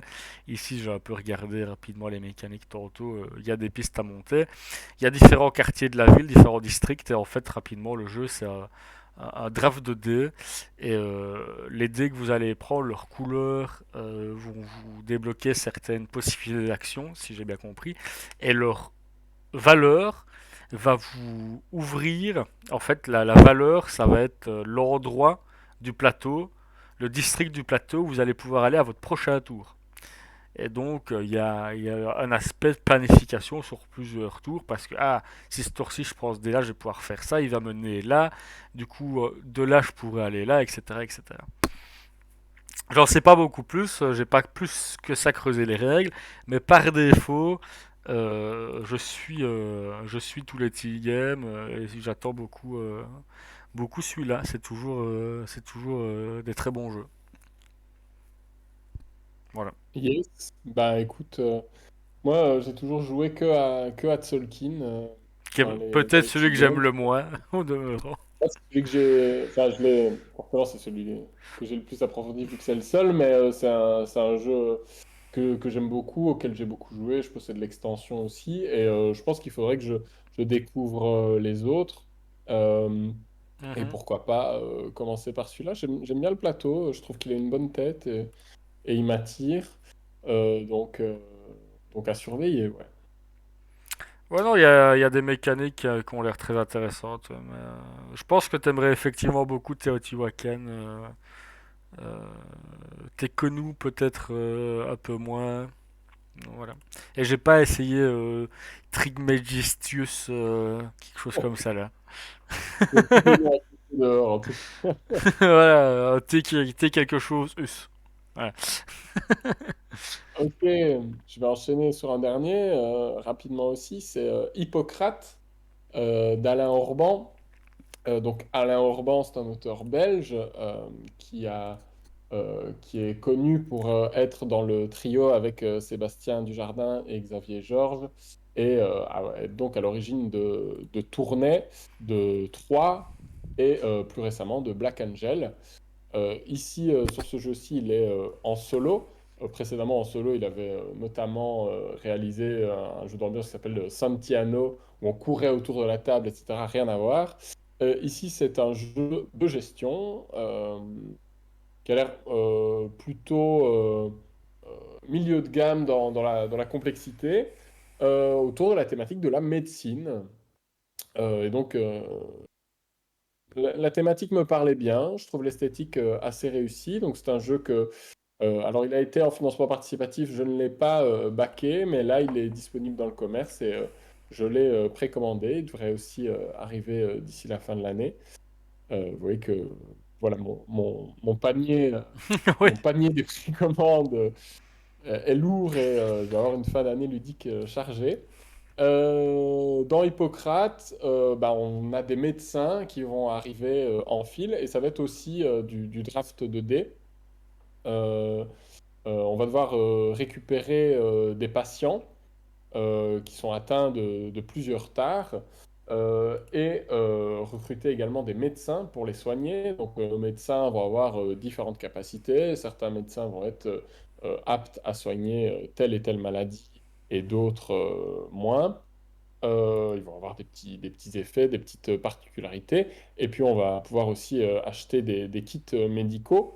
Quand on arrive à la fois recruter un médecin et le kit médical qui a été associé, on gagne un bonus. Donc il y a un petit côté optimisation. Je pense que c'est un jeu où la gestion de l'argent va être très tendue et où va falloir bien gérer son placement parce qu'on va recruter beaucoup de malades et évidemment on va perdre des points de victoire si, si on ne peut pas tous les soigner. Donc ça a l'air intéressant. Je trouve vraiment que le plateau et les illustrations sont réussis. J'aime bien l'association des mécaniques qui, même si elle ne réinvente rien, a l'air de bien fonctionner avec le texte, la couverture très réussie également. Voilà, c'est un jeu qui m'a tapé dans l'œil. J'avais voulu l'acquérir à SN, il était en rupture de stock, donc dès qu'il a été disponible à la précommande, j'ai sauté dessus parce que vraiment, ça, il y a quelque chose qui me parle, il y a quelque chose qui m'appelle dans le jeu. On verra si j'accroche bien à la fin ou pas, mais voilà, Ouais. j'ai Non, hâte d'essayer. ça me chauffe aussi, ouais. Et le thème, Hippocrate, oui, les médecins, tout ça, C'est rigolo, ça sympa. n'a pas été beaucoup Non. utilisé, a Non, priori. parce que, bon, les jeux à thématique antique, on vient encore d'en voir, il y en a pêle-mêle. Mais sous cet angle-là de la médecine, non. Pas à ma connaissance, en tout cas, donc intéressant. Alors, voilà, faut voir, ça n'a pas l'air très touffu. J'espère que sur le long terme, ça se rejouera bien, etc. Parce que voilà, c'est le côté placement de dés, achat, enchères, c'est des choses qu'on connaît déjà. Si les mécaniques s'imbriquent bien et que ça fait quelque chose de dynamique et qu'il y a un petit peu d'interaction indirecte dans je surveille ce qui intéresse l'autre, etc., peut-être que ça permettra aussi que le jeu Ah oui, il y a une particularité, c'est que il y a toujours quatre médecins. Donc, même quand on est à deux ou à trois, il y a des bots, quoi. Il y a une intelligence artificielle qui va prendre des tuiles à la place. Ça, il faut voir, hein. Des fois, ça fonctionne bien et des fois, c'est vraiment déplaisant. Ça donne un côté artificiel. Ouais. Donc, moi, je joue beaucoup à deux. J'espère que cet aspect-là sera pas trop rédhibitoire pour y jouer à deux. À surveiller. J'espère que je ne serai pas déçu, mais vraiment, l'esthétique me plaît beaucoup et a priori, la mécanique a l'air chouette aussi. Yes, carrément, carrément. Moi, ça me chauffe bien aussi, ouais. Effectivement. Alors, pile de la honte ou coup de cœur? Par quoi est-ce Ah, une qu'on... petite pile de la honte Pile pour de la faire la honte. transition, une petite pile de la honte, bien entendu. Alors, c'est une demi. pile de la honte. Parce que le jeu est dans ma ludothèque depuis au moins 3 4 ans, mais Ok. c'est pas le mien. Alors, aux yeux de la loi, maintenant, si, mais le jeu ne m'appartient pas et je n'y ai toujours pas joué. Il s'agit de Space Explorer. Jamais entendu Euh, parler. ben voilà. Qui est un jeu qu'on avait acheté, enfin que mon camarade Lucas avait acheté en ma compagnie parce que on avait bien accroché sur l'esthétique, encore une fois. Il y a des fois, il y a des actes dans la vie qui sont guidés par ça.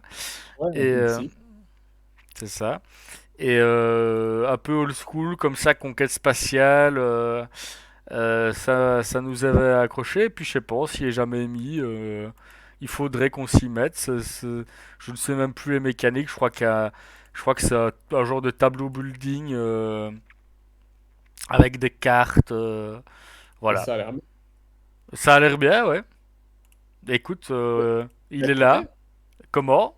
C'est bien coté, il y a des bons retours. Je pense que c'est dans les 7. Attends, on va regarder. Oui, 7, voilà. Ouais, 7 ça sur fait 1200 votes. Ok, et c'est pas très long, bah il faut Ouais. qu'on l'essaye. Bah, carrément. On se Absolument. donne le défi de l'essayer d'ici la fin de l'année. C'est Ben parti. voilà. En plus, le designer s'appelle Yuri, donc bon. Voilà. Allez, dès qu'on coupe le stream, tu vas lire.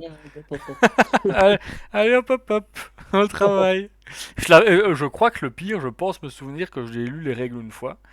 Et Ah, puis en et prévision d'une soirée jeu. Et puis le jeu n'est pas sorti. Et puis j'ai fait, oh, c'est bon, la mais flemme. les règles t'ont pas refroidi, a Ah non, priori. non, non, c'est pas ça. C'est simplement pas mis. Il y a eu un embouteillage Ouais. de jeu à ce moment-là. Et puis il a été laissé sur le côté. Et voilà, il est là. Il décore. Voilà. Ok. Pile de la Donc, honte, quoi. C'est le principe. on va le dépile de la honte. Yes. Euh, Moi, j'ai un jeu, je t'ai mis une petite vidéo, ça s'appelle Crazy Kick. Alors, fun fact, c'est un jeu de l'auteur d'Orléans, Rainer Ah Stockhausen. ouais, bah, excellent. Mais, et what to- N'a rien à voir. Oui, effectivement, je vois que ça est un Un jeu jeu de de foot. foot, un jeu d'ambiance de foot où il faut jouer très rapidement des cartes frénétiquement, comme on le voit ici dans la vidéo du passe-temps. Et si j'ai bien compris, mais je ne l'ai encore jamais expérimenté moi-même, hein, puisque j'y ai jamais joué, si on hurle très fort le nom des joueurs et des cartes qu'on joue, qui sont des noms français complètement absurdes, hein, enfin absurdes, en tout cas franchouillards, Hervé, Jean-Claude, machin, là on voit, enfin, ça va tellement vite qu'on ne sait pas les lire. Donc c'est très frénétique comme ça. Et on doit hurler les prénoms pour jouer avec son partenaire. Et il faut pouvoir jouer les cartes dans le bon ordre. C'est-à-dire que les joueurs ont des numéros et peuvent passer à certains joueurs. Hervé peut passer à Jean-Claude, qui peut passer à, François. Et le but, c'est d'arriver comme ça jusqu'au but pour marquer un goal. Et donc ça se joue par équipe en 2 contre 2, en plusieurs manches. Et ça va très vite, ça crie très fort. Un Voilà. jeu pour J'ai Sam. un, oui, c'est ça, pour les personnes introverties, ça va être un régal. J'ai un groupe d'amis avec qui on aime beaucoup faire des jeux d'ambiance, mais le problème, c'est qu'on a euh, moi, j'ai une fille en bas âge, eux en ont deux. On joue souvent quand les enfants sont couchés et je ne me vois pas proposer le Crazy Kick à 22h30 et réveiller toute la smala. Donc, c'est une problématique. J'aimerais vraiment l'essayer parce que ça a l'air très drôle. C'est esthétiquement complètement daté, mais je pense que ça lui donne du charme. Et l'équipe du passe-temps aime beaucoup et s'amuse beaucoup avec. Et voilà, un soir où j'étais faible, j'ai récupéré ça sur Ocaseo pour une quinzaine d'euros. Je pense que c'est plus trouvable qu'en occasion, hein. Euh, à tester, Ouf, à je tester. Mais pour pense que je serais horrible à ce jeu. ah bah oui, toi, la rapidité et puis le côté. Alors la thématique du foot, moi pour le coup, ça me parle pas du tout, mais voilà, Le jeu avait l'air original. La boîte est vraiment immense. Oui, Vraiment, c'est... Moi, c'est année 2000, quoi. Année 2. C'est on même peut y plus jouer année jusqu'à 8. 90. Ouais. On peut y jouer jusqu'à 8. J'imagine pas le bazar que ça doit être. Je pense que mon objectif sera de le sortir à 4 dans un premier temps. Et on verra ce que ça donne. Ouh, merci pour le follow. Oh, et on est aidé par Bavard, qui nous ramène 21 C'est personnes. incroyable. Merci beaucoup. Merci, Bavard. Merci, c'est cool. Bisous à toi. Bonsoir, Super, bah les Bavard. gars, on était en train de parler de notre pile de la honte. Donc je viens de présenter un jeu de foot Nul. de rapidité I2, mais qui a l'air drôle. Donc, je me fais l'objectif de le tester dans les prochains mois. Et puis là, on va enchaîner alors sur le coup de cœur du mois. Donc vous arrivez Non, c'est pas pile au bon, bon moment. effectivement. Eh ben moi, mon coup de cœur du mois, je parlais des T-Games tantôt, et ben, c'en est un. C'est Tawan Tisuyu, The 1K Empire, ni plus ni moins. Alors bon, pour les gens qui arrivent et qui sont néophytes du board game, ce que je vais raconter Je vais pas le tomber. risque de paraître relativement obscur, mais bon, posez vos questions si vous avez, n'hésitez pas. Pardon. Donc, Pas. On a un stream en ouais. full. C'est ça. Donc, c'est fait par notre camarade David Tursi, qui est réputé pour ses modes solo, mais qui a aussi fait des très bons jeux multi, notamment en Achronie. On arrive et le décès d'œil, c'est le stress, là, c'est le coup de pression. Ouais, attention. Hein. Alors, Tawenti Suyu, c'est un gros morceau, comme tous les T-games. Celui-ci particulièrement peut-être. Et c'est pour ça il a refroidi pas mal de joueurs, même qui étaient accoutumés de ce joueur à sa sortie. Nous, on l'a creusé avec un de mes groupes de joueurs qu'il aime bien. Et c'est un bijou de game design. C'est incroyable. Comment expliquer ça? En fait, David Tursi a expliqué sur un blog, merci pour le follow, a expliqué oui, Sacré Plateau, effectivement, a expliqué sur un post BGG que il a un peu pranké les joueurs dans les règles de jeu et dans la présentation du jeu. C'est-à-dire que c'est présenté comme un pose d'ouvrier. Donc globalement, vous voyez ici, vous avez le plateau. Et vous avez des cartes dieux qui ont les symboles que vous retrouvez sur le plateau. Donc que ce soit les carrés, les petits bigoudis, les croix, etc.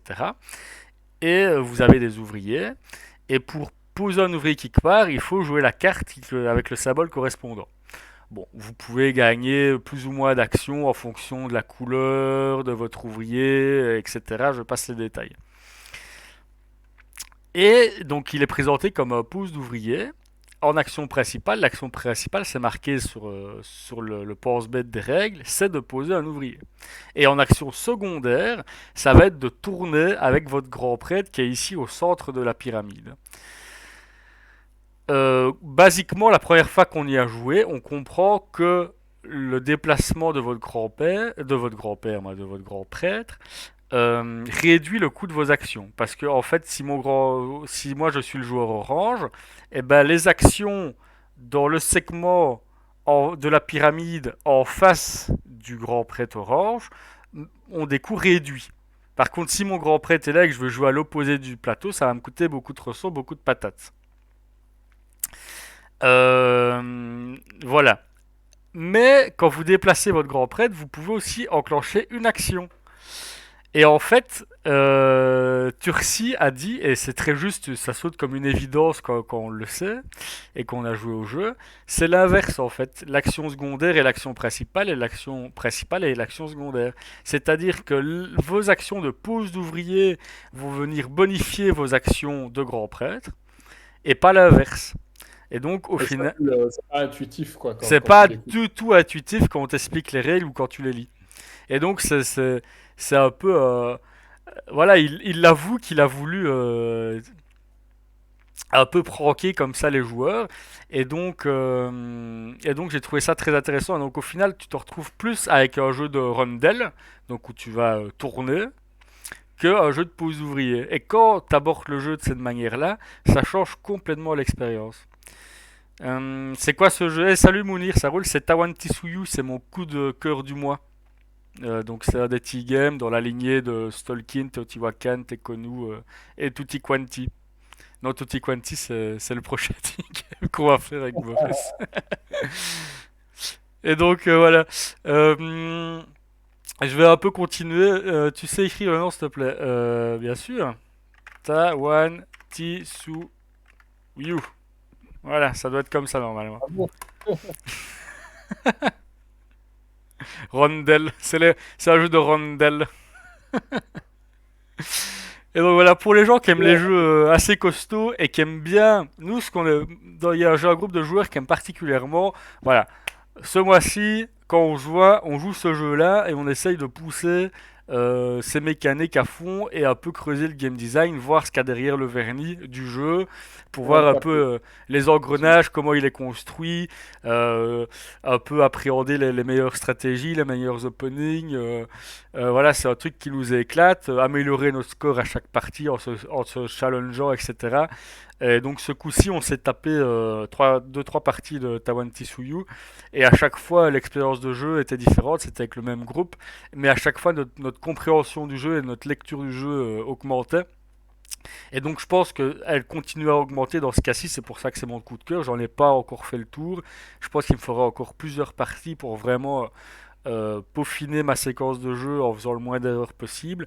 Il y a une composante de chance qui est tout à fait gérable dans le jeu, mais il y a un petit peu de chance, donc il y a des openings meilleurs que d'autres, etc. Malgré tout. En tout cas, pour les gens qui apprécient ce genre de jeu, ne vous arrêtez pas votre première partie, passez à travers les règles. C'est vrai qu'au début, tous ces symboles, ces bazars, tu te dis oh là là, qu'est-ce que c'est, mais après que c'est digéré, franchement, c'est très fluide. Le jeu coule bien à 4 joueurs, on est en dessous de 2 heures de jeu avec des joueurs expérimentés. Il y a plein de stratégies à explorer, plein de façons différentes de faire des points. C'est très très très très très bien. C'est peut-être mon T-game préféré jusqu'à présent.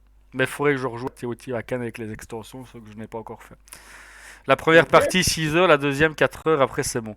Oui, peut-être pas 6 heures notre première game, mais quelqu'un nous l'a expliqué.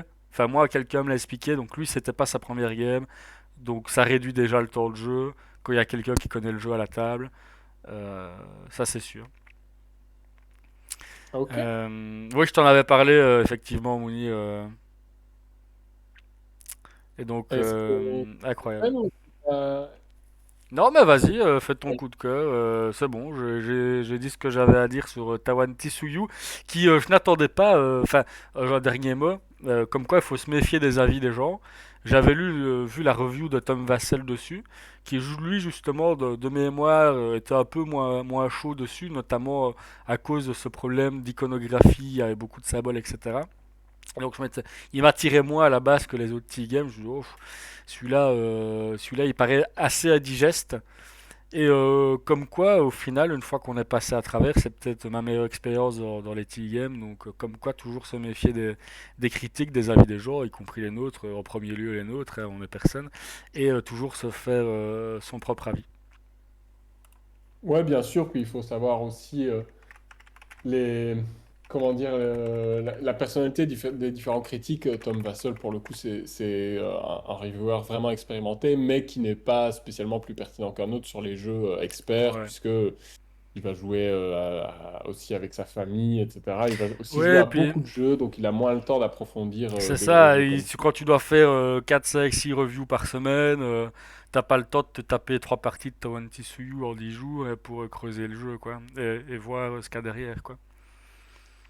Alors, je passe à mon coup de cœur du mois. Rassurez-vous, s'il y a toujours des néophytes qui n'ont pas fouillé, ça va être beaucoup plus accessible et je pense que c'est un jeu qui pourrait se retrouver en dessous de beaucoup de sapins de Noël, tant il est fédérateur et à la fois euh, accessible et en même temps profond et pléthorique dans son contenu.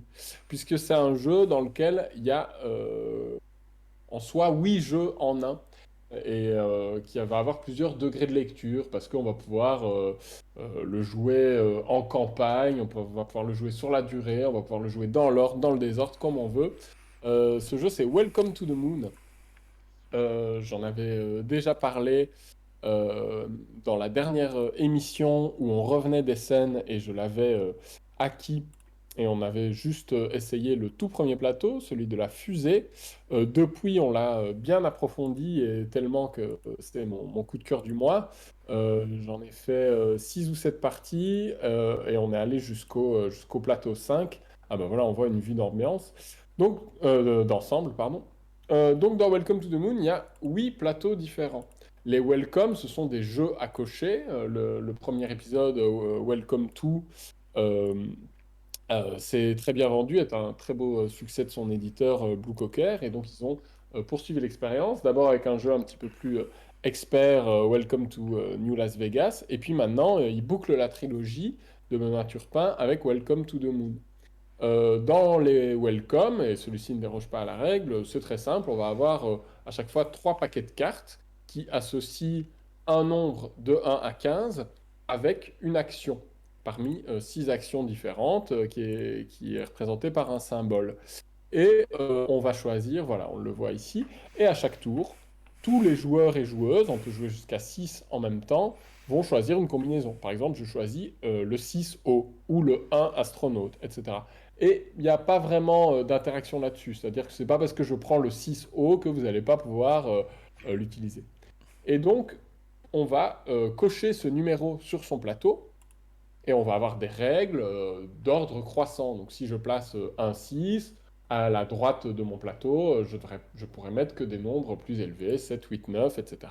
Je vais pouvoir laisser des trous si je veux, réinsérer des choses par après, mais plus la partie avance, plus je vais me bloquer. Parfois, je vais tenter des coups un petit peu risqués et je vais devoir après passer mon tour et perdre des points de victoire parce que le tirage ne me permettra plus de remplir mon plateau, etc. Et ce qui est intéressant ici, c'est que ce principe général se retrouve sur tous les plateaux, mais à chaque fois avec un twist différent. On a encore fait deux parties aujourd'hui avec Benjamin. On a fait le plateau numéro 5 où il fallait construire des gratte-ciel. Donc de bas en haut ou de Ouais, haut en c'est bas. vraiment incroyable. C'était vraiment très intéressant. On en a fait une autre où on avait des minerais et donc il fallait faire des colonnes au sol. Et une fois qu'une colonne était remplie, on pouvait extraire les ressources qu'on avait cochées. Celui de départ, la fusée, est le plus simple parce qu'il n'a pas d'action spécifique, etc. Mais il reste quand même très intéressant parce qu'il va falloir déclencher les effets de ces compartiments dans le bon ordre. Celui-ci, la spirale, est pas simple à appréhender, mais en même temps très intéressant parce qu'il permet de faire des De cassures séquencer. entre ces numéros et de réinitialiser son ordre croissant. Donc, on n'a même pas encore fait tous les plateaux, qu'on a déjà envie d'en refaire certains. En plus, il y a une possibilité comme je le disais au début, jouer en campagne. Donc, on va faire les plateaux dans l'ordre avec une espèce de mini-livre dont vous êtes le héros à l'intérieur, où on va avoir des choix qui nous reportent à certains paragraphes. Donc, il y a une petite histoire qui va se dérouler. Et cette campagne est même rejouable parce que bah, si vous avez choisi tel et tel choix lors de votre premier run, de votre première série de 8 plateaux, bah, vous n'allez peut-être pas faire les mêmes la prochaine fois et ça va complètement, enfin pas complètement changer l'expérience, mais il va y avoir des petits Des petits ajustements. twists, Il y petits a même une changements. surprise une fois qu'on a fini la campagne. Il paraît qu'il y a des nouvelles choses qu'on découvre, etc. Donc il y a vraiment plusieurs degrés de lecture. On peut autant ne faire que un ou deux plateaux en boucle si c'est vraiment ceux qu'on apprécie, que s'amuser à tout essayer, les faire dans l'ordre, dans le désordre, comme je le disais, etc. Une fois qu'on a un préféré, vraiment choisir de l'approfondir, d'en percer les Ouais. subtilités. Donc, on est très très loin d'en avoir fait le tour. C'est un jeu qui coûte à peu près 40 euros et à l'intérieur, on a 8 jeux différents qui sont tous excellents, on ressent qu'ils ont été testés, qu'ils Ouais, ont été c'est conçus au approfondi. petit oignon, qui ont une grande profondeur. Et, Ouais, c'est il y a du hasard, comme c'est demandé dans le chat, mais qui est tout à fait gérable. Il y a un côté un peu pousse ta chance, c'est à toi de voir les risques que tu prends. Et effectivement, des fois ça peut payer de jouer risqué, des fois non, mais au final tout ça est assez contrôlable, en tout cas dans les plateaux que nous on a essayé. Et c'est sûr que des fois tu vas avoir des numéros que tu ne sais plus rentrer. Ça aurait pu se passer autrement, mais tu le sais que ça peut arriver dans le jeu. Voilà, et puis Donc c'est à toi de t'y préparer. les parties sont rapides, donc tu peux, voilà, tu tentes des choses, et puis si ça n'a pas marché, tu, tu, tu, tu prends ta revanche derrière et tu peux réessayer autre chose la prochaine fois. Tu t'adaptes aussi en fonction des objectifs. Donc quelqu'un demandait si on était toujours sur du expert, on n'est plus du tout sur du Non, expert, c'est vraiment très accessible. Et puis ce qui est bien avec ces différents plateaux, c'est que on a vraiment une marge de progression, parce que le premier plateau, celui de la ouais, c'est fusée, ça. est Elle est très vraiment simple. très très simple. Euh, et puis, euh, et puis après, on monte en Moi, complexité petit à petit. paradoxalement, je trouve que le deuxième est plus compliqué Ça, que c'est les peut-être un suivants. truc qu'ils ont raté. En fait, je pense ils ont essayé de mettre les plateaux aussi dans un ordre pour que ça soit narrativement cohérent, puisque bah, je l'ai même pas évoqué, mais le jeu raconte bah, C'est ça. la fuite de la Terre vers la Lune, et C'est on ça. s'installe sur la Lune et on colonise la Lune. Et donc, bah, on est d'abord dans la fusée, et puis on fait le voyage de la Terre jusqu'à la Lune, et puis on construit sa base spatiale, et puis on extrait des ressources, etc. Et je pense que ce côté de la spirale qui fait le voyage pour la Lune et qui donc fonctionne bien chronologiquement comme deuxième histoire, je pense que effectivement ça fonctionne pas bien comme vraiment deuxième plateau si on découvre complètement le jeu et qu'on est sur un Ouais, public il est familial. tricky, celui-là. Celui-là, il est tricky, alors que les autres sont Là, il plus. est vraiment complexe et les autres sont peut-être plus abordables. Maintenant, voilà, si vous le savez, vous pouvez très bien dire, bon, bah, On avec va les d'abord joueurs essayer le débutants, troisième. et que le deuxième, je passe au troisième, et il y a moyen de se renseigner un petit peu pour savoir quels plateaux Là, sont... c'est fou et j'ai envie de les réessayer. J'ai envie de rejouer le troisième, le quatrième, le cinquième dans ceux qu'on a essayé. C'est, Euh, alors, 2 à 6 joueurs, oui, mais il y a aussi un mode solo qui a été ouais. développé spécialement par une personne en particulier qui s'appelle Alexis Allard, qui est co-auteur sur le jeu, mais qui est spécialiste des modes solo. On parlait de David Tursi, qui est le spécialiste américain des modes solo. Lui, c'est le spécialiste français des modes solo, et il a vraiment très, très travaillé pour que la campagne soit jouable aussi en solo, que chaque plateau reste intéressant en solo, etc. Donc voilà, et on peut jouer jusqu'à 6 en même temps, ce qui est chouette, parce que bah, voilà, c'est un jeu qui se joue très bien à 2, mais il peut aussi très bien se jouer à 6 parce que tout le monde joue en même temps, et ça reste fluide. Donc voilà, c'est vraiment très agréable. Je pense que ça va être, si le bouche à oreille fonctionne bien, je pense que ça va être un gros succès pour les fêtes, Ouais, parce que il est c'est vraiment une... il y en a déjà plus tant que ça en rayon, hein. Ouais, ouais, bah oui, ça marche fort parce que il y a une rejouabilité incroyable, on peut y jouer un peu avec tout le monde, on peut y jouer à beaucoup, on peut y jouer tout seul, on s'en lasse pas, il tient sur la durée. Donc vraiment, ça coche toutes les cases, c'est le cas de le dire, et c'est vraiment une réussite sur tous les points. En plus, les plateaux sont très Et beaux, ils tu sont vois, comme impactants. quoi on disait tantôt qu'on était un peu fatigué des roll and ride, des tournées gribouilles et tous ces bazars-là, et que de plus, est-ce que ça allait pas être le welcome to de trop? Et ben pour le coup, pas du tout, hein, parce que moi c'est vraiment ce que je préfère dans le genre, hein, pour le Oui, moment. oui. Je Et, préfère même à Cartographeur, je pense, qui était mon tournée gribouille préféré jusqu'à présent. Je pense qu'il Et l'a oui, et détrôné. non plus, je l'attendais pas spécialement. Welcome to, j'aimais bien, mais sans que ça soit un énorme coup de cœur. Welcome to New Las Vegas, je n'avais pas du tout aimé parce que je le trouvais beaucoup trop expert pour la gamme de jeux dans laquelle il s'inscrivait. Et celui-ci est le mélange parfait. Et quel rapport quantité, qualité, prix incroyable. Oui, c'est 40 euros pour un tournée gribouille, mais à l'arrivée, tu as 8 jeux Ouais, et puis différents et ils sont tous excellents. Donc, on ne ça l'a les pas vaut. rappelé, mais ce n'est pas des fiches de papier, c'est vraiment des cartons réutilisables avec des feutres effaçables. Et donc vous avez 8 jeux dans la boîte, un peu avec des sensations et des niveaux de difficulté différents, et qui ont en commun un système de jeu qui est intuitif et simple d'accès. Et ça, c'est quand même une réussite en termes de game design qui est tout à fait remarquable, hein. Franchement, c'est épatant.